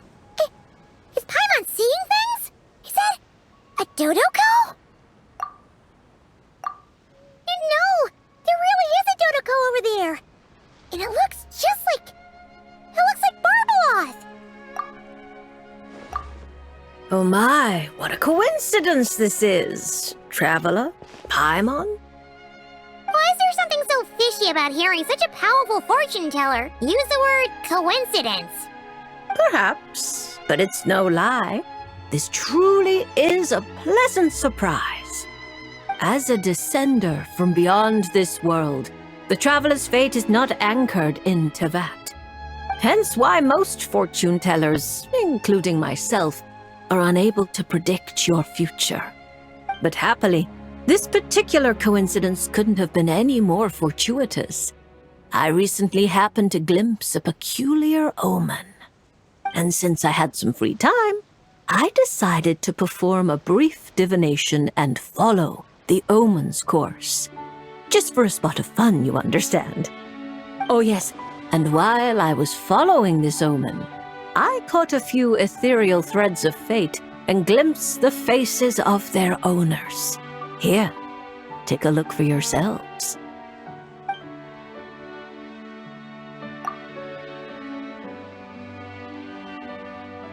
See? Didn't I tell you? Someone with so many friends was bound to recognize them all. Hi, you two. It's been a while, hasn't it? I thought I'd lend a hand with Barbie's divination. Indeed, if Alice hadn't insisted, I'd have treated these names as minor variables and discarded them from the divination. But then you would have missed out on this fun little excursion, wouldn't you?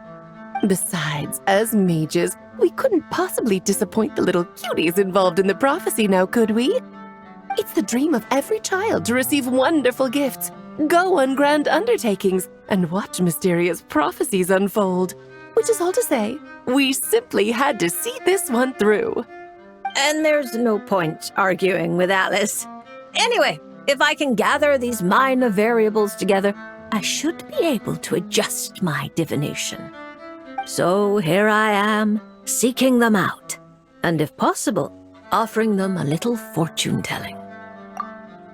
I don't have time to go around divining things like that, but I'm sure it won't be long. Is that why you've set up this stall? So you can sit and wait for them to arrive?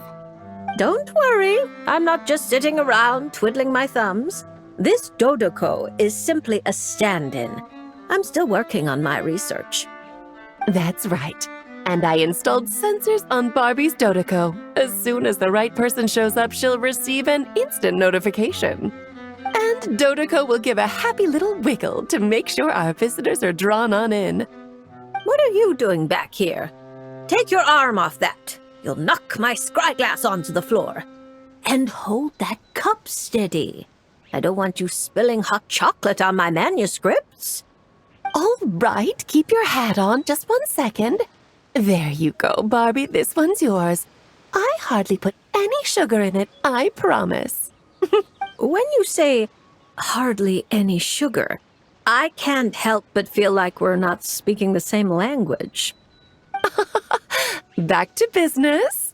After we followed up on Barbie's divination, I was hoping to gather everyone up, everyone involved, that is, and throw a huge party. I've even decided how we can send out the invitations. Don't worry, I've already picked out the most beautiful birds available. Picture it. In the dead of night, a huge, pure white bird flies through your window with a mysterious letter in its beak. Then you open it, and a whole new world appears before your eyes. Unfortunately, as I told Alice, doing that would only serve to disrupt the path of fate. Besides, dealing with such small prophecies is a real pain, so it's off the cards. Fate is such a spoilsport. Nevertheless, we can still have a party. When the time is right, I'll invite everyone myself. And as I do hate waiting for parties, Traveler, Paimon, can I leave the job of bringing your friends here to this stall to you? Then we'd be the ones disrupting the path of fate, right? Seeing as the people in the prophecy already have ties to the Traveler, in theory, their fates are already intertwined. If the Traveler steps in to invite them and hurry things along, it shouldn't have too large an effect on the divination. Reliable as always. For the sake of the party, it's in your hands. I promise to save you the best seats, closest to the cake. Barbie, why are you tearing that paper apart? What are you doing?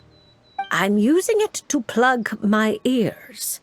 Between you and Nicole, if my head isn't hurting, then my ears are. Ugh, I miss Octavia.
Kawa Flower Festival, right? Sure, everything turned out for the best, but it was a real headache to get there. But not this time. We're not the ones doing labor, so we definitely won't. Well, well, traveler, Paimon.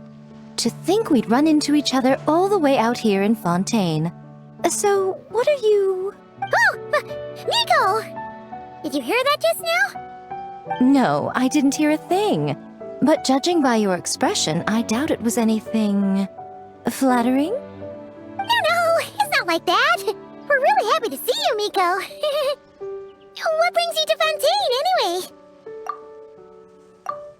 Why else would a poor, overworked editor-in-chief like me be here? I'm toiling away on Yai Publishing House business, of course. I had just bought a box of new books and was planning to take them back for my editors to study. Still, while strolling around the city, I overheard people talking about an unusually accurate fortune teller out here in the countryside. So I came to get a reading, if only to satisfy my curiosity. Huh? You're finished already? Why didn't you say so sooner? My, taking such an interest in my future, are we? If you want to know, I might be persuaded to let you see. However, you'll have to pay a price. Let me think. How about you sign on with Yai Publishing House?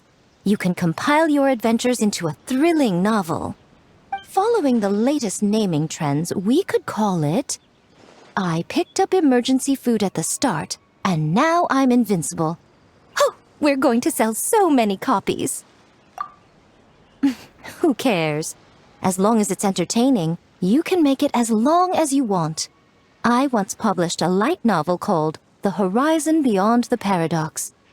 That book was as thick as a dictionary and spanned 8 volumes. Then there were 3 companion guides and 6 spin-offs. Stack them all up and they'd reach the ceiling.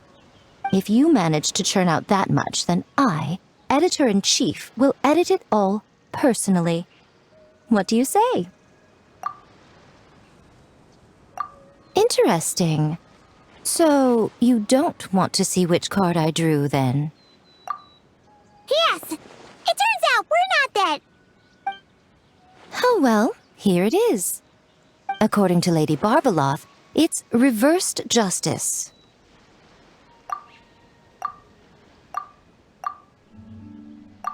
You don't want to see? Very well.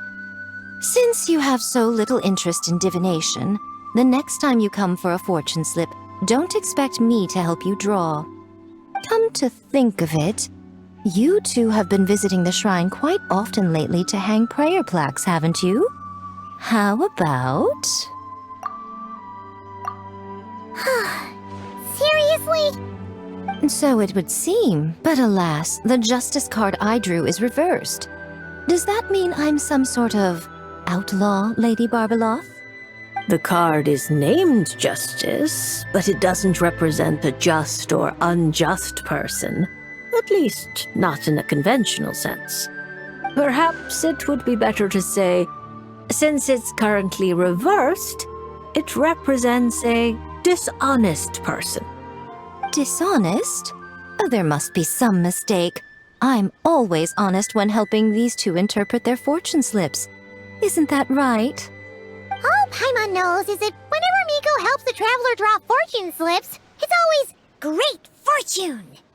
That's because of his good luck. Or at least his good luck whenever he's by my side. Luck. Now there's a fine choice of words. Reverse justice does indeed symbolize a distorted sort of cause and effect, imbalance, dishonesty, and dissatisfaction. As a yokai, you above all should understand. After all, the birth of a yokai is indelibly tied to desire. A yearning for something, an uncompleted dream, some unfinished undertaking, the pull of a certain emotion. All it takes is the slightest catalyst for these unsatisfied desires to take root and grow and sprout unexpected offshoots. And you, a great yokai of Inazuma, likely have a greater desire than most buried within your heart. But that's the limit of what I can see. After all, you only drew one card. What's more, reverse justice is known to be good at concealing lies, whether from others or oneself. How delightfully mystifying. Sounds just like something a shrine maiden might say when interpreting fortune slips.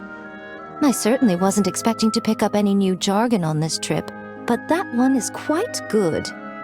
Still, as good as it is, it doesn't really align with our shrine's way of doing things. So perhaps I'd better not teach it to the shrine maidens after all. Anyway, thank you for the divination, Lady Mage. Should you ever have the chance, do pay a visit to the Grand Narukami Shrine and allow me to return the favor. What do you say? I'm afraid my hydromancy keeps me far too busy. I simply can't spare the time to dip my toes into other forms of fortune-telling. Though your fortune slips sound like something Nicole and Alice would enjoy, I'll be sure to tell them all about you. Wonderful. When the time comes, I shall personally preside over the drawing of fortune slips for your friends. I assure you, everyone will draw the most auspicious slips.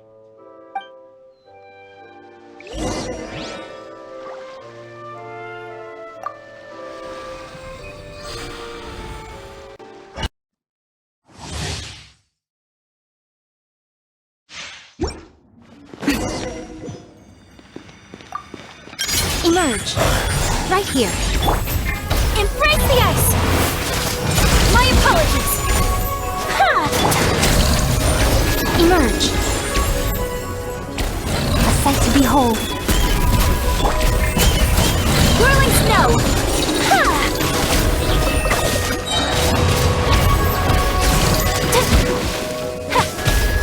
Right here, right now. My apologies! Sakura swirl!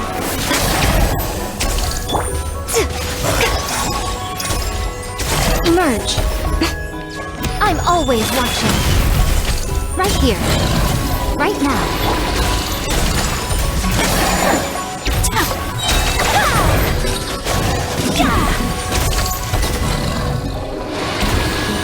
Embrace the ice! Right here. Right now. Nothing lasts forever.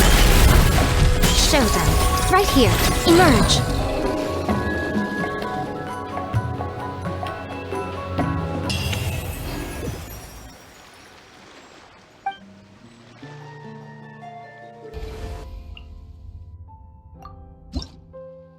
Are you sure you can't make a copy of this card back for me? Absolutely certain. It's very impressive. Maybe we could come to some sort of arrangement? Absolutely not. I see. Obtaining beautiful card backs and playing powerful cards both require a certain price. I think I understand. Hey! You don't know why Sino's here? Maybe he came here to... I sure did. That's my buddy, all right. We're on completely the same wavelength. Seriously? There's a small gathering of TCG players taking place here in Fontaine. I heard participants get event-exclusive card holders for free. There were no pressing matters at the Academia, so I came over. Even if there were pressing matters, Paimon has a sneaking suspicion you would have found a way to make them not so pressing. You're right. I managed to finish almost all of my work after only 2 weeks of overtime. Sethos helped out too, so I promised to bring him a card holder for his trouble. He's very good at paperwork. Well then, General Mahamatra, are you going to draw a card or not? Of course. You say this card will predict my future, right? Technically, not quite. But it's unlikely to cause much trouble if you choose to understand it that way. I see. Is this like that line in Duel Master? Stake your fate on the next card in the draw. And now, it's my turn to draw.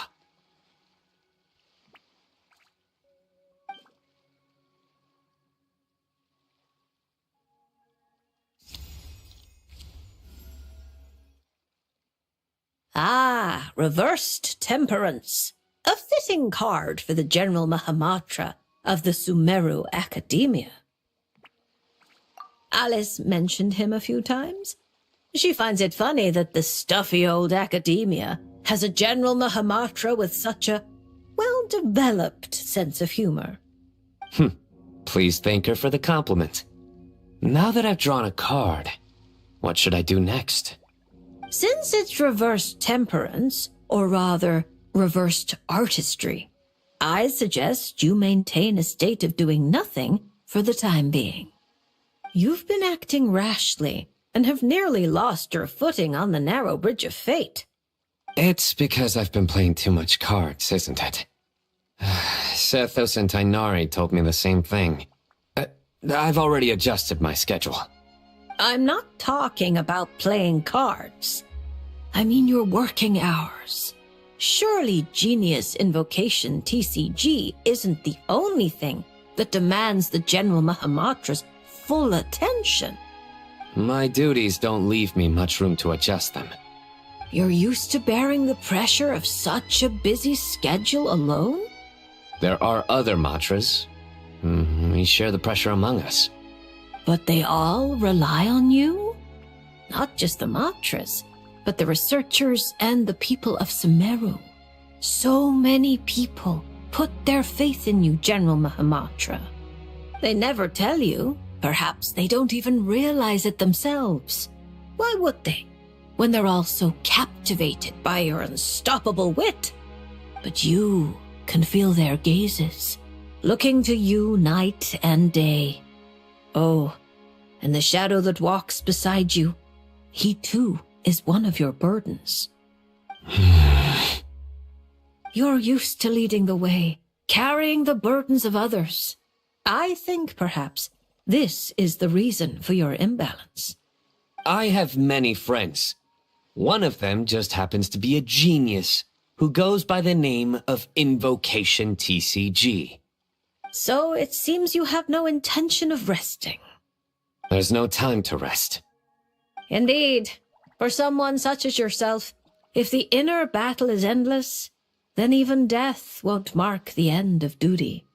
Take this lunar arcanum. Perhaps it will lead you to the reason that restores your balance.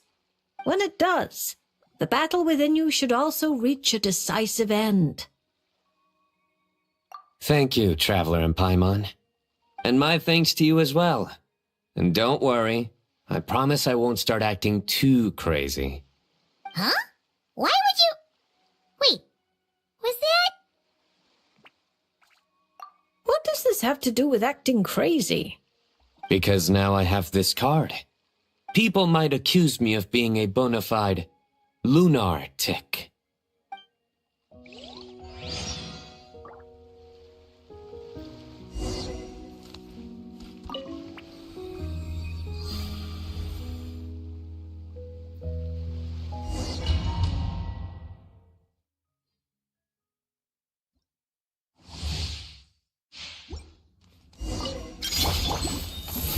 Stars, shine for me. Your sins weigh upon your soul. Your penance is due. Guilty. You stay condemned. It's a crap. The night is cold, cold. Mine's... Futile. Judgment is upon you. Guilty. You stay condemned! Guilty! Not now. Don't be scared. Surrender! You stay condemned! Futile! My guiding stars. Stars, shut... Surrender! Through me, justice is served! Guilty! You stay condemned! Futile!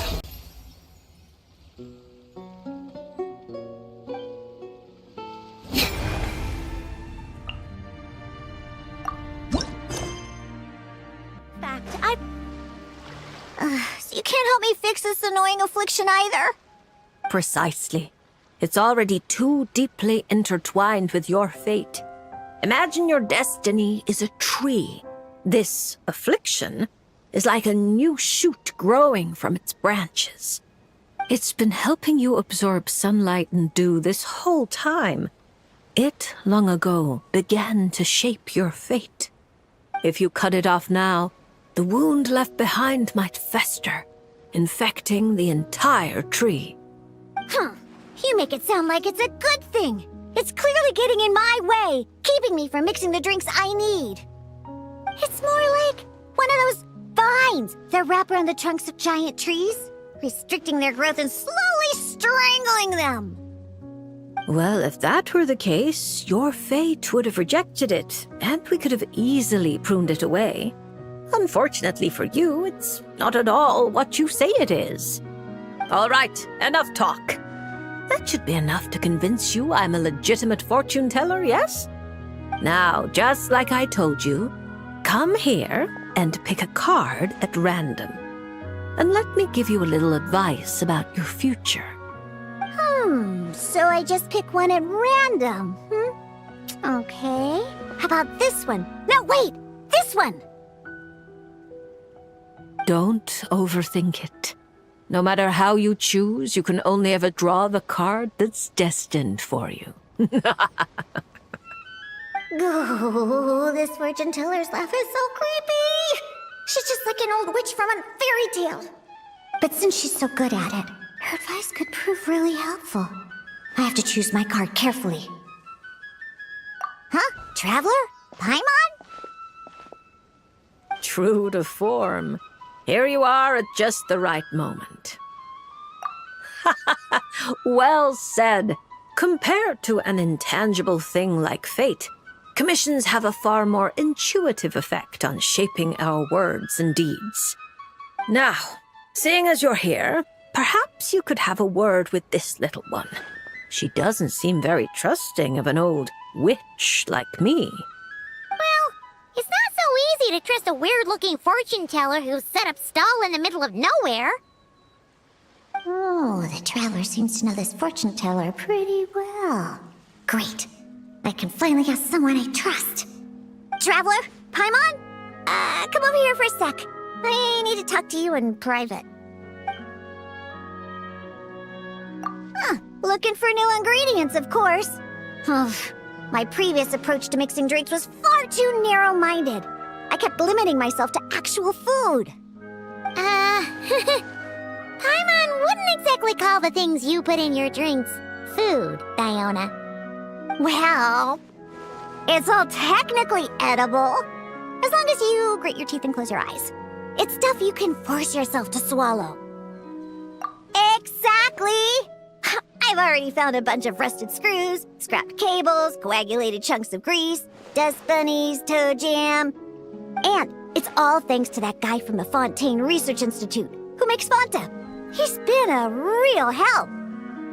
Well, I heard that really tasty fizzy drink stuff comes from the Fontaine Research Institute, so I headed over to take a look. When I got there, Mr. Henri let me try a few bottles of the new Fanta flavors. Completely out of the house. Mr. Henri doesn't smell of alcohol at all. Nope. He just smells like Fanta. Sweet and tangy. When stiff, and you can tell he's a reliable sort of grown-up. And he was the one who suggested I come to this stall. He said my affliction is probably beyond the Research Institute's ability to analyze. But he heard that this weird fortune teller who showed up recently near the court of Fontaine, apparently everyone who's been here says she's crazy accurate. Maybe if you get your fortune told, you'll learn something about what's causing your affliction. If you grasp the principles behind it, perhaps you could find a cure. Well, hard to argue with that logic. Guess he didn't end up becoming a researcher at the Fontaine Research Institute for nothing. So I came here to see the fortune teller. As soon as I walked over, she stopped me and said there was a strange disturbance surrounding me. Before I could ask, she blurted out all the answers to my questions. But the scientific logic of the Fontaine Research Institute doesn't directly apply to divination. Even if you understand the principles, it doesn't mean the solution will be easy to come by. Just like I told you. Mysticism isn't built of bearings and bolts, and I can't simply repair your fate for you. Oh, are you telling me nothing can be changed? Then what's the point of drawing a card? By drawing a card, you may just find a tiny missing gear to fit into the wheel of fate. It may seem insignificant, but when installed correctly, the tiniest gears can still drive massive mechanisms. You're not just humoring me, are you? Traveler, what do you think? All right, if you say so. Then I'll take one.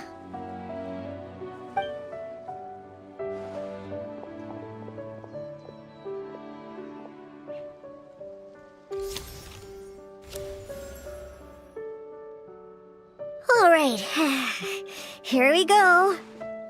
Looks like it's...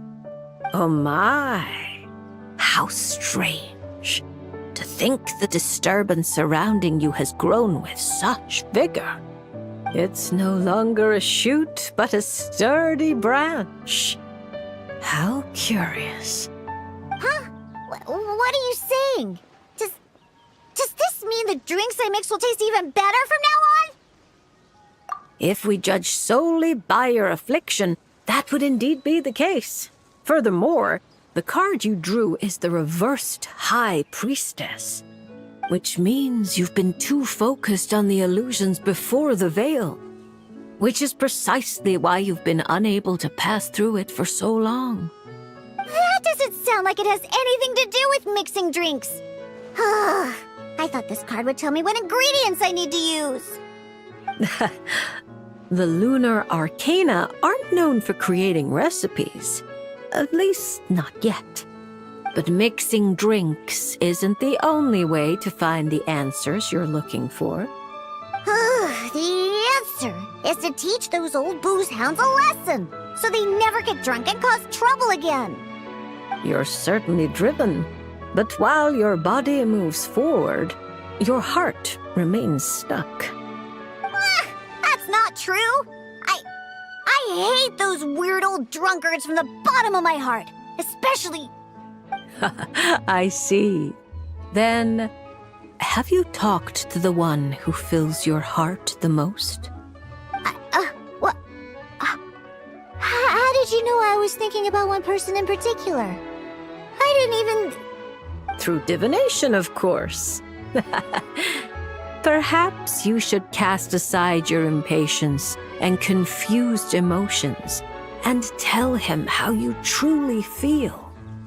You might find it more effective than trying to mix the most disgusting drinks in the world. There's no way he'll listen. Once he started drinking, he doesn't listen to anyone.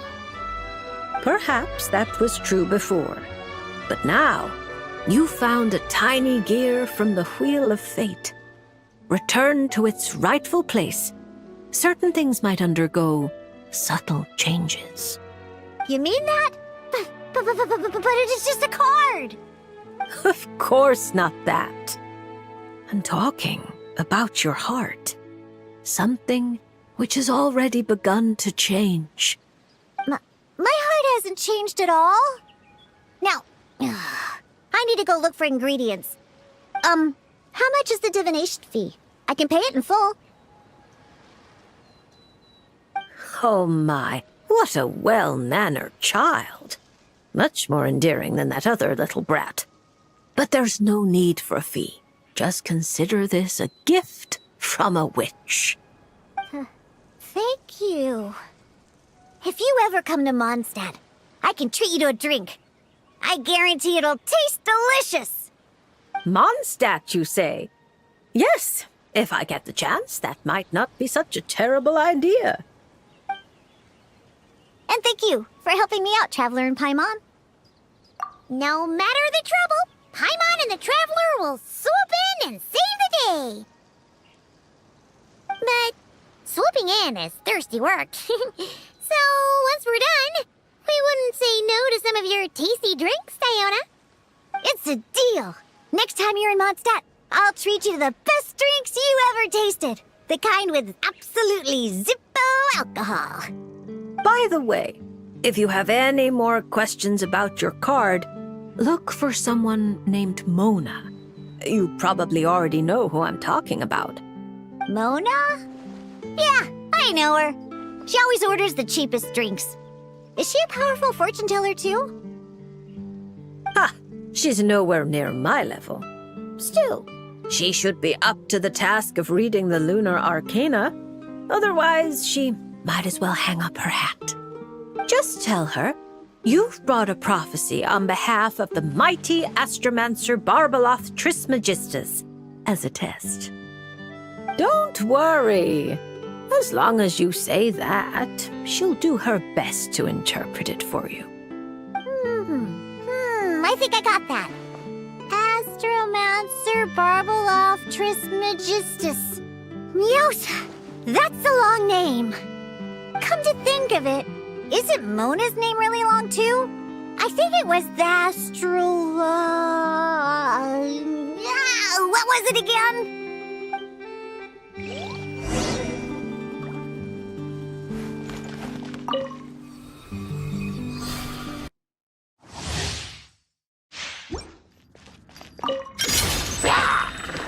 Yeah!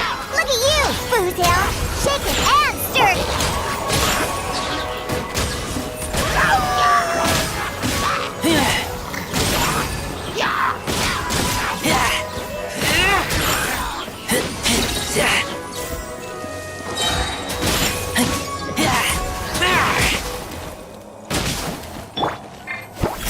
Can't handle your drink! Keep back!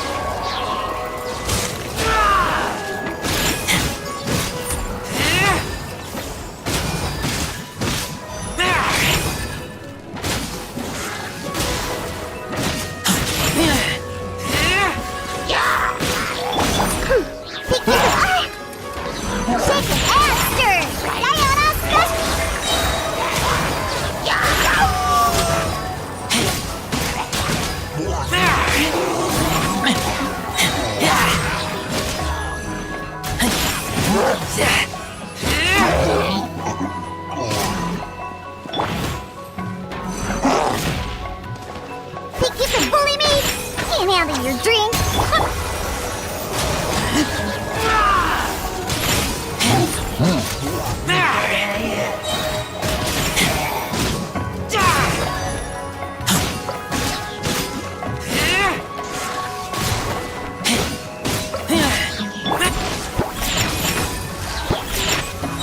Look at you, Foozale.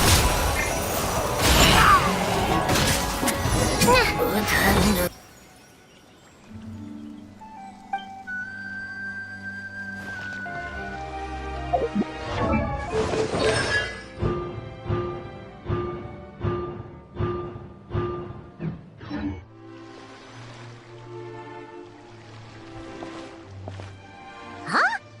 Isn't that Mizuki and her two mini Baku? Are they talking to Barbeloth already?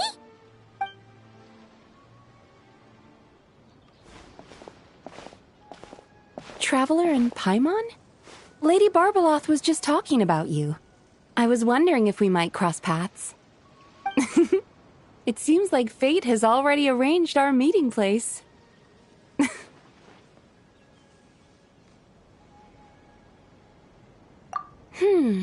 I suppose you could say that. If the prep work for this educational film about psychology I'm doing goes smoothly, I should indeed have time for some leisure.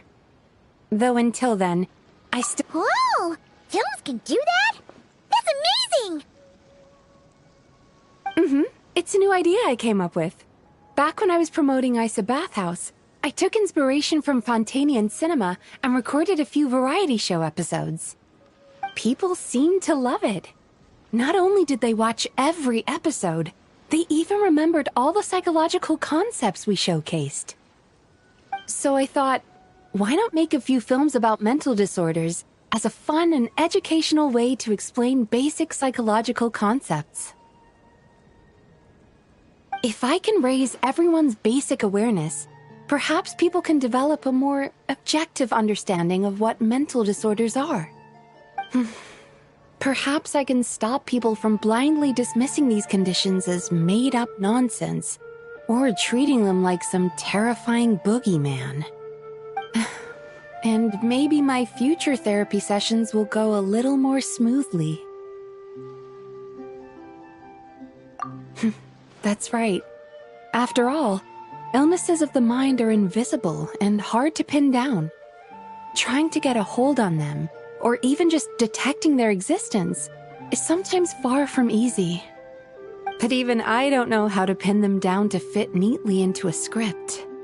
I'm a bit embarrassed to admit it, but even though I've written quite a few papers about mental health, I'm completely stuck when it comes to writing a film script. Sometimes I stay cooped up in my room all day, endlessly going over a few lines of dialogue or a few seconds of plot. Even then, I might come away with nothing to show at the end of it. Maybe you're just missing a little spark of inspiration. When Paimon and the Traveler get stuck on one thing, we do something else, and then, ding! The answer just pops into our heads. It seems like great minds think alike, Paimon. That's why I came here, to experience a form of divination quite unlike the fortune slips I'm used to. I'm hoping this mage's lunar arcana can bring me some fresh inspiration. Inspiration. Anya once said that she wanted to write a fairy tale for every card in the lunar arcana. But there were so many stories she wanted to write, and so little time. Since you're looking for inspiration, go ahead and draw a card, Miss Yokai. I hope that mage's unfinished fairy tale can lead you to the inspiration for your own story. All right, Lady Barbaloth. But most of what I know about divination relates to the Grand Narukami Shrine. Fortune-telling with cards is a first for me.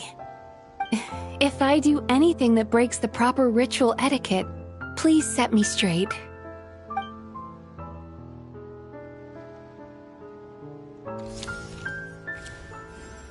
Oh my, the reversed moon. The upright and reversed meanings of the moon are similar. Escapism, illusion, self-deception. Like someone traveling beneath a dark moon, having lost their way forward, but not knowing how to break free. Yeah. Why does the meaning of this card sound like a warning?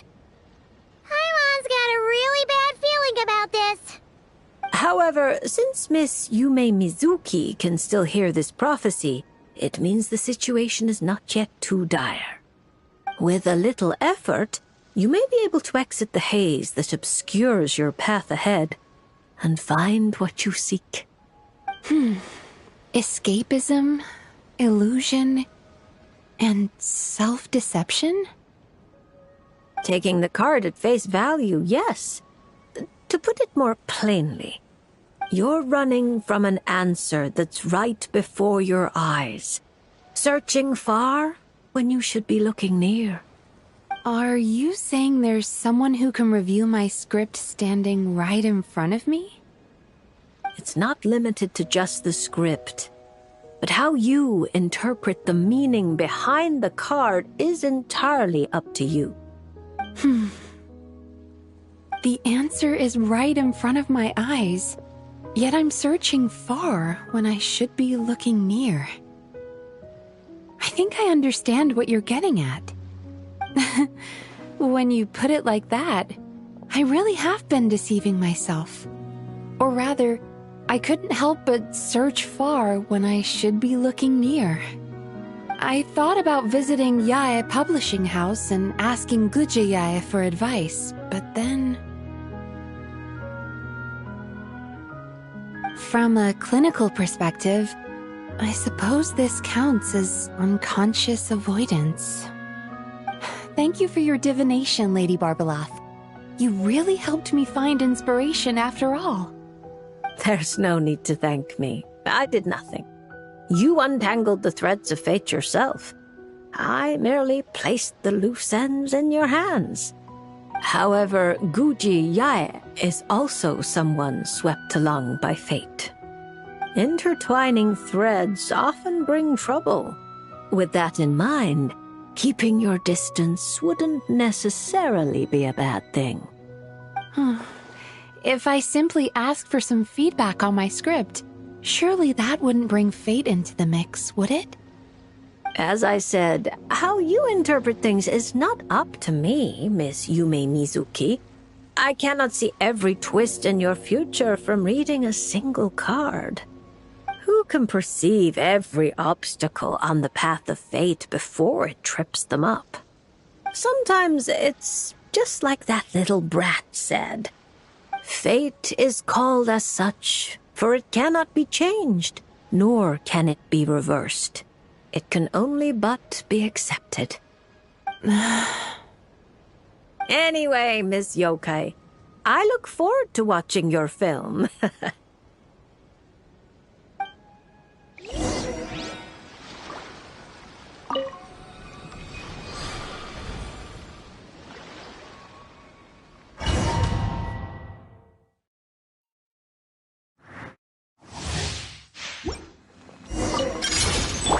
Not now. Don't be scared.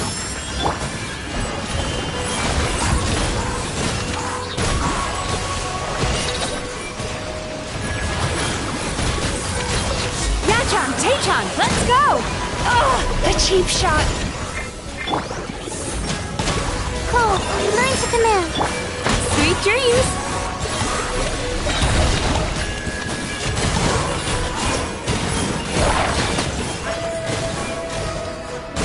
Bad dreams be gone!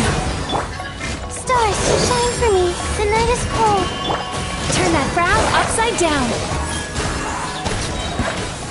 Let's get down to business. Finally, what a lucky day. Finally, Cast your worries to the berry.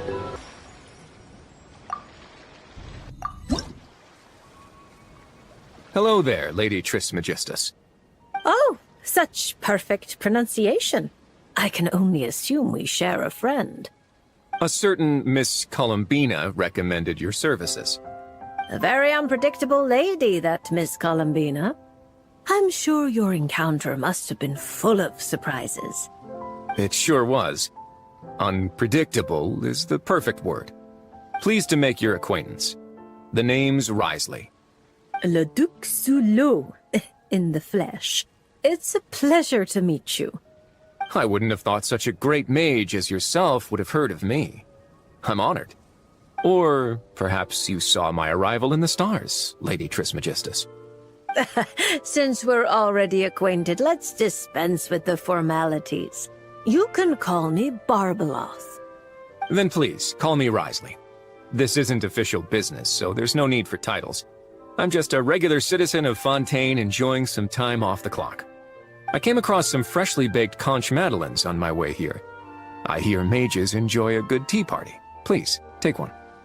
Oh my, this is a very popular dessert at our parties.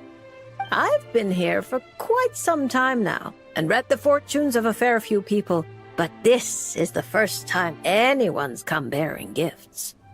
Thank you, Mr. Risley. I'll make sure to share it with Alice and the others. Is that my ears I feel tingling? Barbie, you simply have to save some for me! Don't let Nicole scarf the lot down before I get there. It's not like she hasn't done it before. Yes. I'll make sure she leaves some for you. Honestly, you could have timed this better. Here I am, hoping to maintain the Hexenzirkel's dignity in front of our new friend. It's quite all right. Where's the harm? Powerful people don't have to be serious all the time. Everyone's entitled to a little personality. Exactly. As a matter of fact, optimism and cheerfulness are core entry requirements of the Hexenzirkel. This is the first I've heard of it. It's a new rule I just came up with. The Hexen Circle is supposed to bring joy to the world. It's only natural that we are cheerful and optimistic. Speaking only for myself, I support everyone enjoying life however they please. Provided no laws are broken, of course. That's a provision you might struggle to get Alice to stick to. Oh my. Well, this is a concern. You two do realize I'm still here, right? Besides, I'm not going to do anything criminal in front of the administrator of the Fortress of Meripede. And even if I was, I imagine your rooms are more spacious than the Knights of Favonius' solitary confinement room. Isn't that right, Mr. Risley? As though a mere solitary confinement room could hold a legendary mage such as yourself. I'm sure Lady Alice has willingly accepted her punishment, no doubt due to her humility and unimpeachable trustworthiness. Exactly. You couldn't be more right. Please stop, Mr. Risley. You really shouldn't encourage her. Once she's in a good mood, there's no telling what Alice might do. That's right! The Traveler's the honorary knight of the Knights of Favonius, you know. No talking bad about the solitary confinement room behind his back. Does that mean it's up to the honorary knight to chase down escaped mages? That would make for a wonderful show. Please be sure to invite me. You just love watching the drama unfold. Still, Haimon didn't expect you to come here by yourself, Risley. That saves us a trip underwater to fetch you. Speaking of which, it's about time we got down to business. Mr. Risley, whether out of respect for Miss Columbina or as thanks for your confectionery, please draw a lunar arcanum. Perhaps a gift from fate lies hidden within. Does that count as a prophecy? You could say that. Then no Fontanian would fail to take it seriously.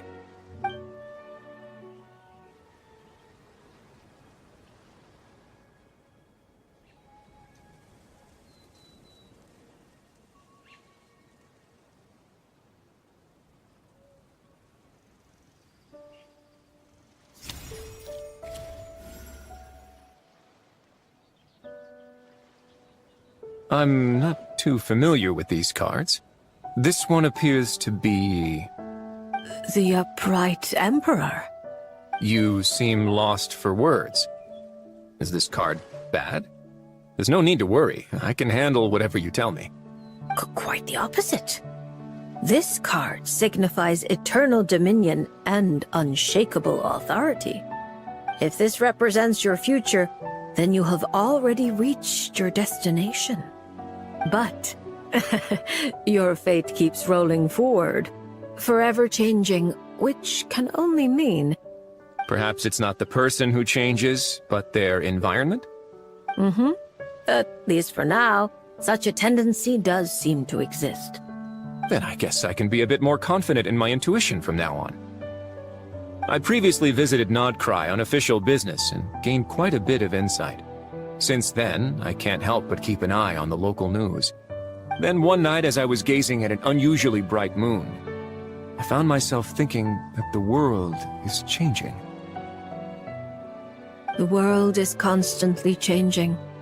But with the introduction of such huge variables, we must all be prepared to face the unknown.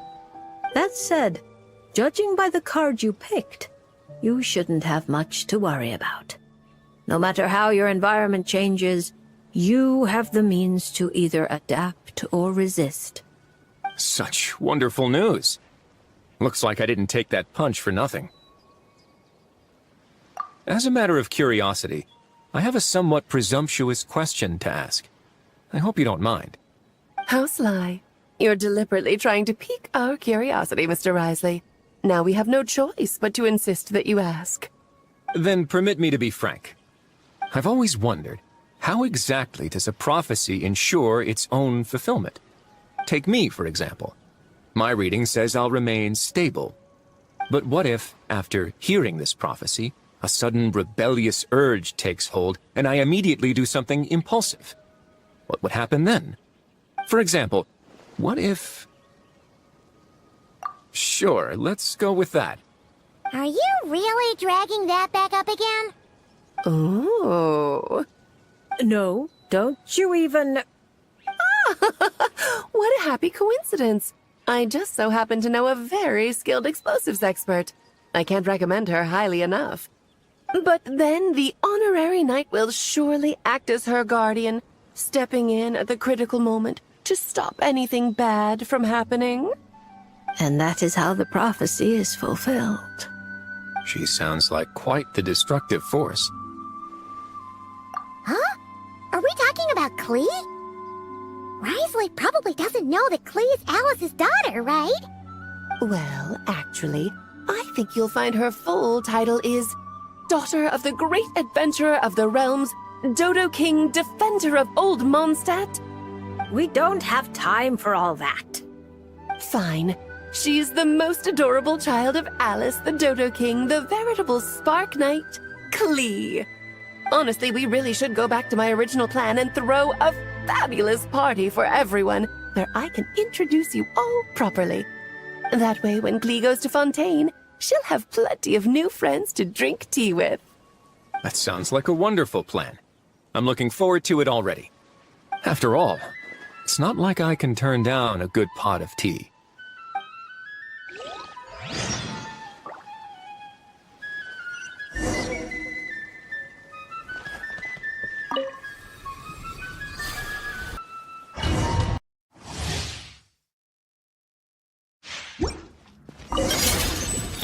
Oz, reveal thy... Let's begin. No backup, huh? Fine by me.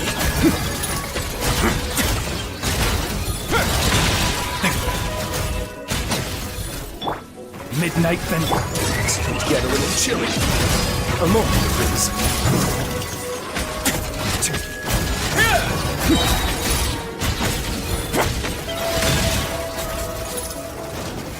By royal...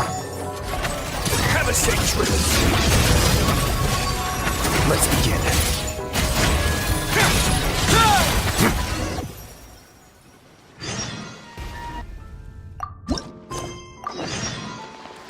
Faster?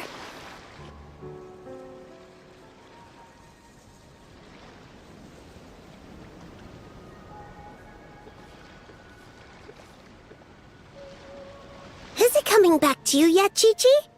Oh, I'm sorry. There's no need to apologize. We still have a long way before we get to the Palais Mermonia. Let's keep walking for now. I'm sure you'll remember where your home is soon. Look, it's Chi-Chi, and she's with the Mellowzine. Huh, that's a combo Paimon wasn't expecting to see. Traveler and Paimon. You know Chi-Chi? Fantastic news! I ran into her while investigating near Lumadus Harbor. Judging by her size, I figured she was a human child. She is a child, right? I am... Right! We go way back! We're the best of friends!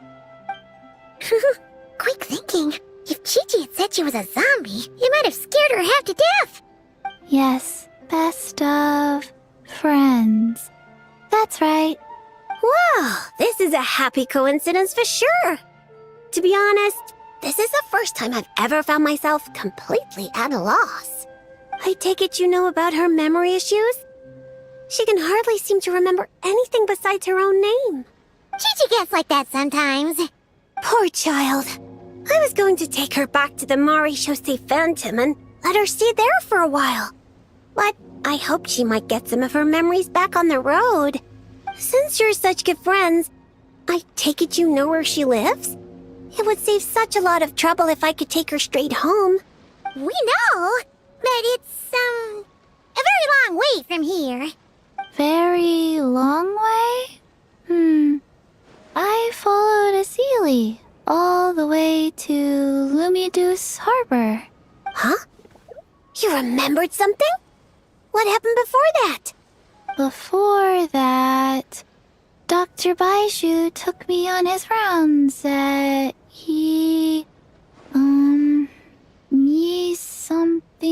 me something. I went to gather herbs and then... Oh! Baiju took you to Yilong Wharf, right? Detective Paimon thinks she knows what happened. Baiju took Chi-Chi to visit patients at Yilong Wharf. She got lost while gathering herbs, saw a Sealy, and followed it all the way to Lumineuse Harbor. Good thing Paimon and the Traveler read Robin versus Chesterton. Simple deductions like these are a piece of cake for Paimon now. Aha!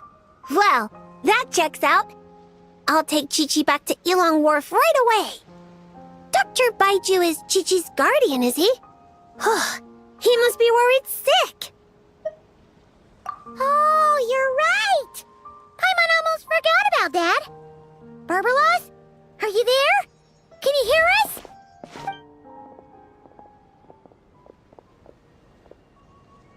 No need to shout.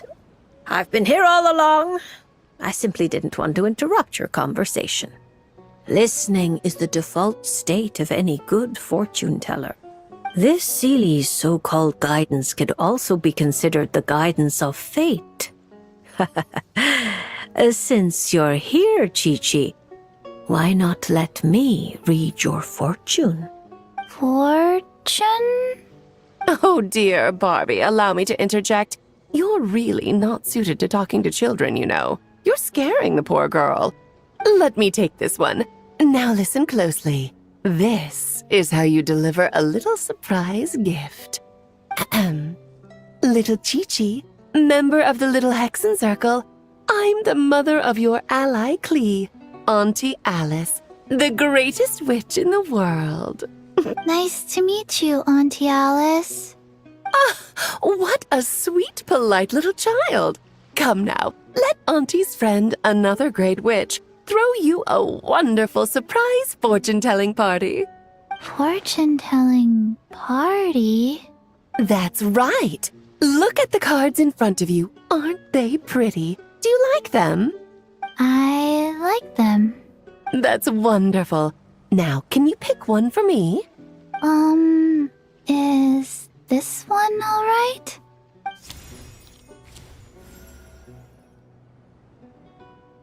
Of course. And because you were so wonderfully well behaved, that card is yours to keep. Thank you.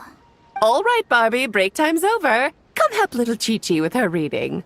No, you don't need to shake me awake. I've been listening the whole time. Upright hanged man.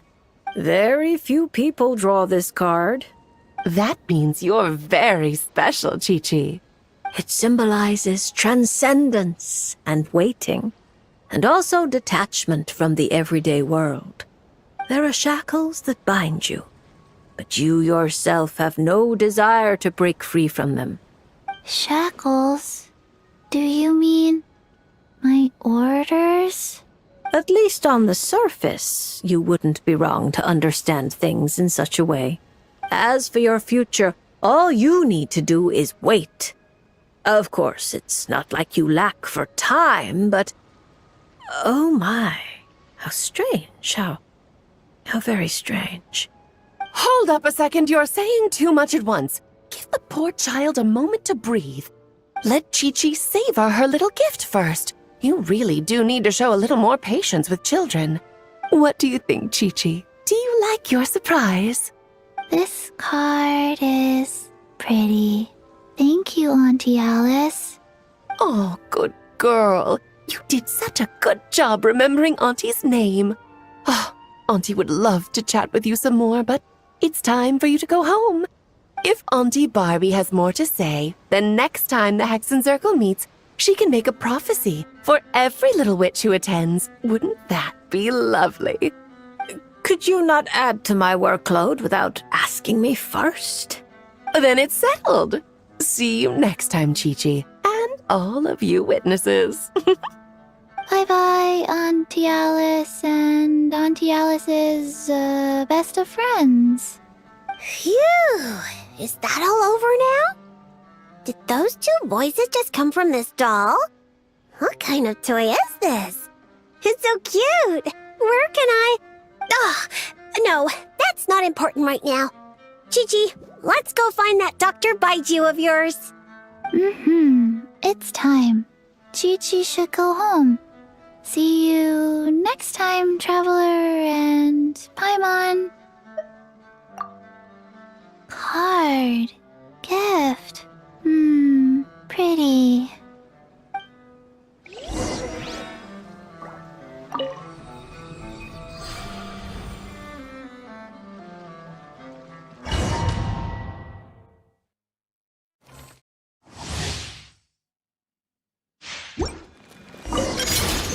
Rise. Orders given. Orders received. Speed of light. Nowhere to hide.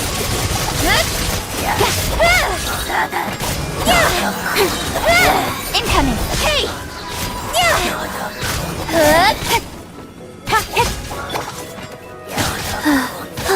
Wheel of life.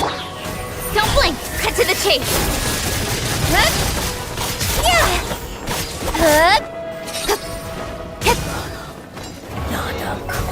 Sacred name. Fortune preserver. Life goes on. Speed of light.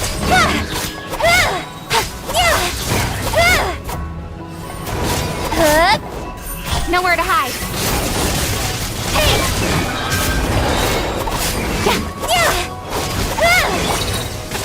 Go. Orders given. Orders received. Don't blink. With sword comes shadow.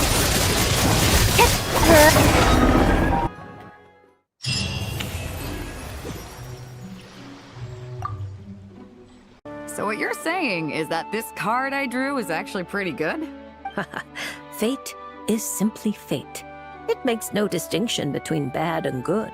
However, talking solely about the upright strength card you drew, one of its interpretations actually fits your profession well. This card symbolizes passion, courage, confidence, and desire, as well as perfect, unfaltering love.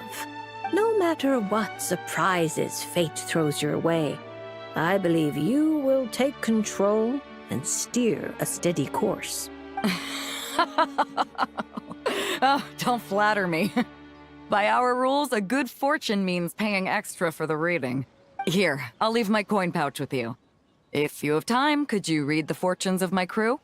Haha, that's the first time I've received a request like this. We've sailed this ship from one corner of Tevat to the other, braving the winds and waves. After so many years at sea, there isn't one among them who doesn't harbor troubles of their own. I may be their captain, but there are things even I can't help them with. So, running into a fortune teller like you, it made me think you might be able to help set their minds at ease. As for recompense, that won't be a problem. We've done good business on our way here and dragged in quite the haul. As intriguing an offer as that is, I'm afraid I'll have to pass. I fear there aren't enough cards in my deck for such a sizable crew. Ah, Traveler, Paimon. I haven't seen you in a long time. Are you here to have your fortunes read too? I'm here on business, of course. And to help a certain someone scout out new trade opportunities while I'm at it. Our esteemed Tianxuan, of course. Who knows what kind of scheme she's cooked up this time. A few days ago, completely out of the blue, she tells me there's good business to be had in Fontaine. Doesn't ask my opinion, just whips out a detailed itinerary and tells me to follow the trade route it outlines. Turns out, she'd already sent people to scout ahead. I haven't had any urgent business lately, so I went along with the whole thing. And what would you know, it's been plain sailing the whole way. What was supposed to be a 2-week job got wrapped up in just over 1. I figured since we're already here, we might as well stick around and have some fun.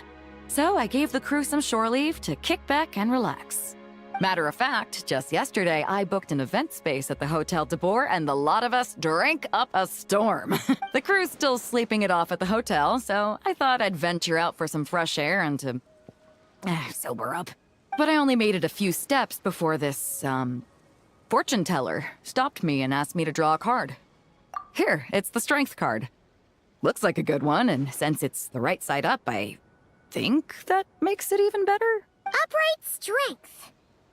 How should Paimon put this? It really does suit you, Beto. It certainly does. Now, let me explain the other meaning it holds.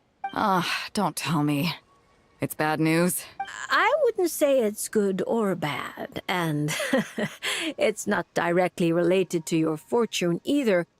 Just a little after-class musing, now that your reading is over. It's clear that you possess both powerful outer strength and an indomitable inner spirit.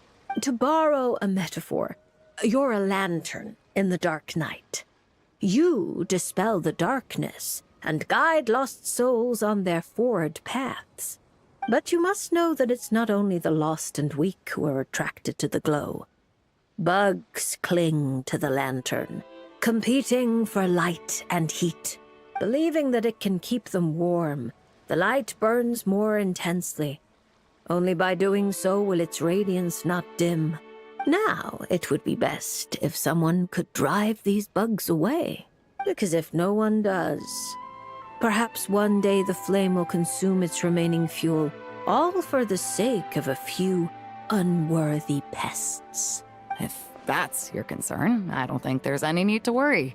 I have a friend who knows how to help people figure things out, and, well, she enjoys taking care of pests who hide out in the corners. A rare friend to have.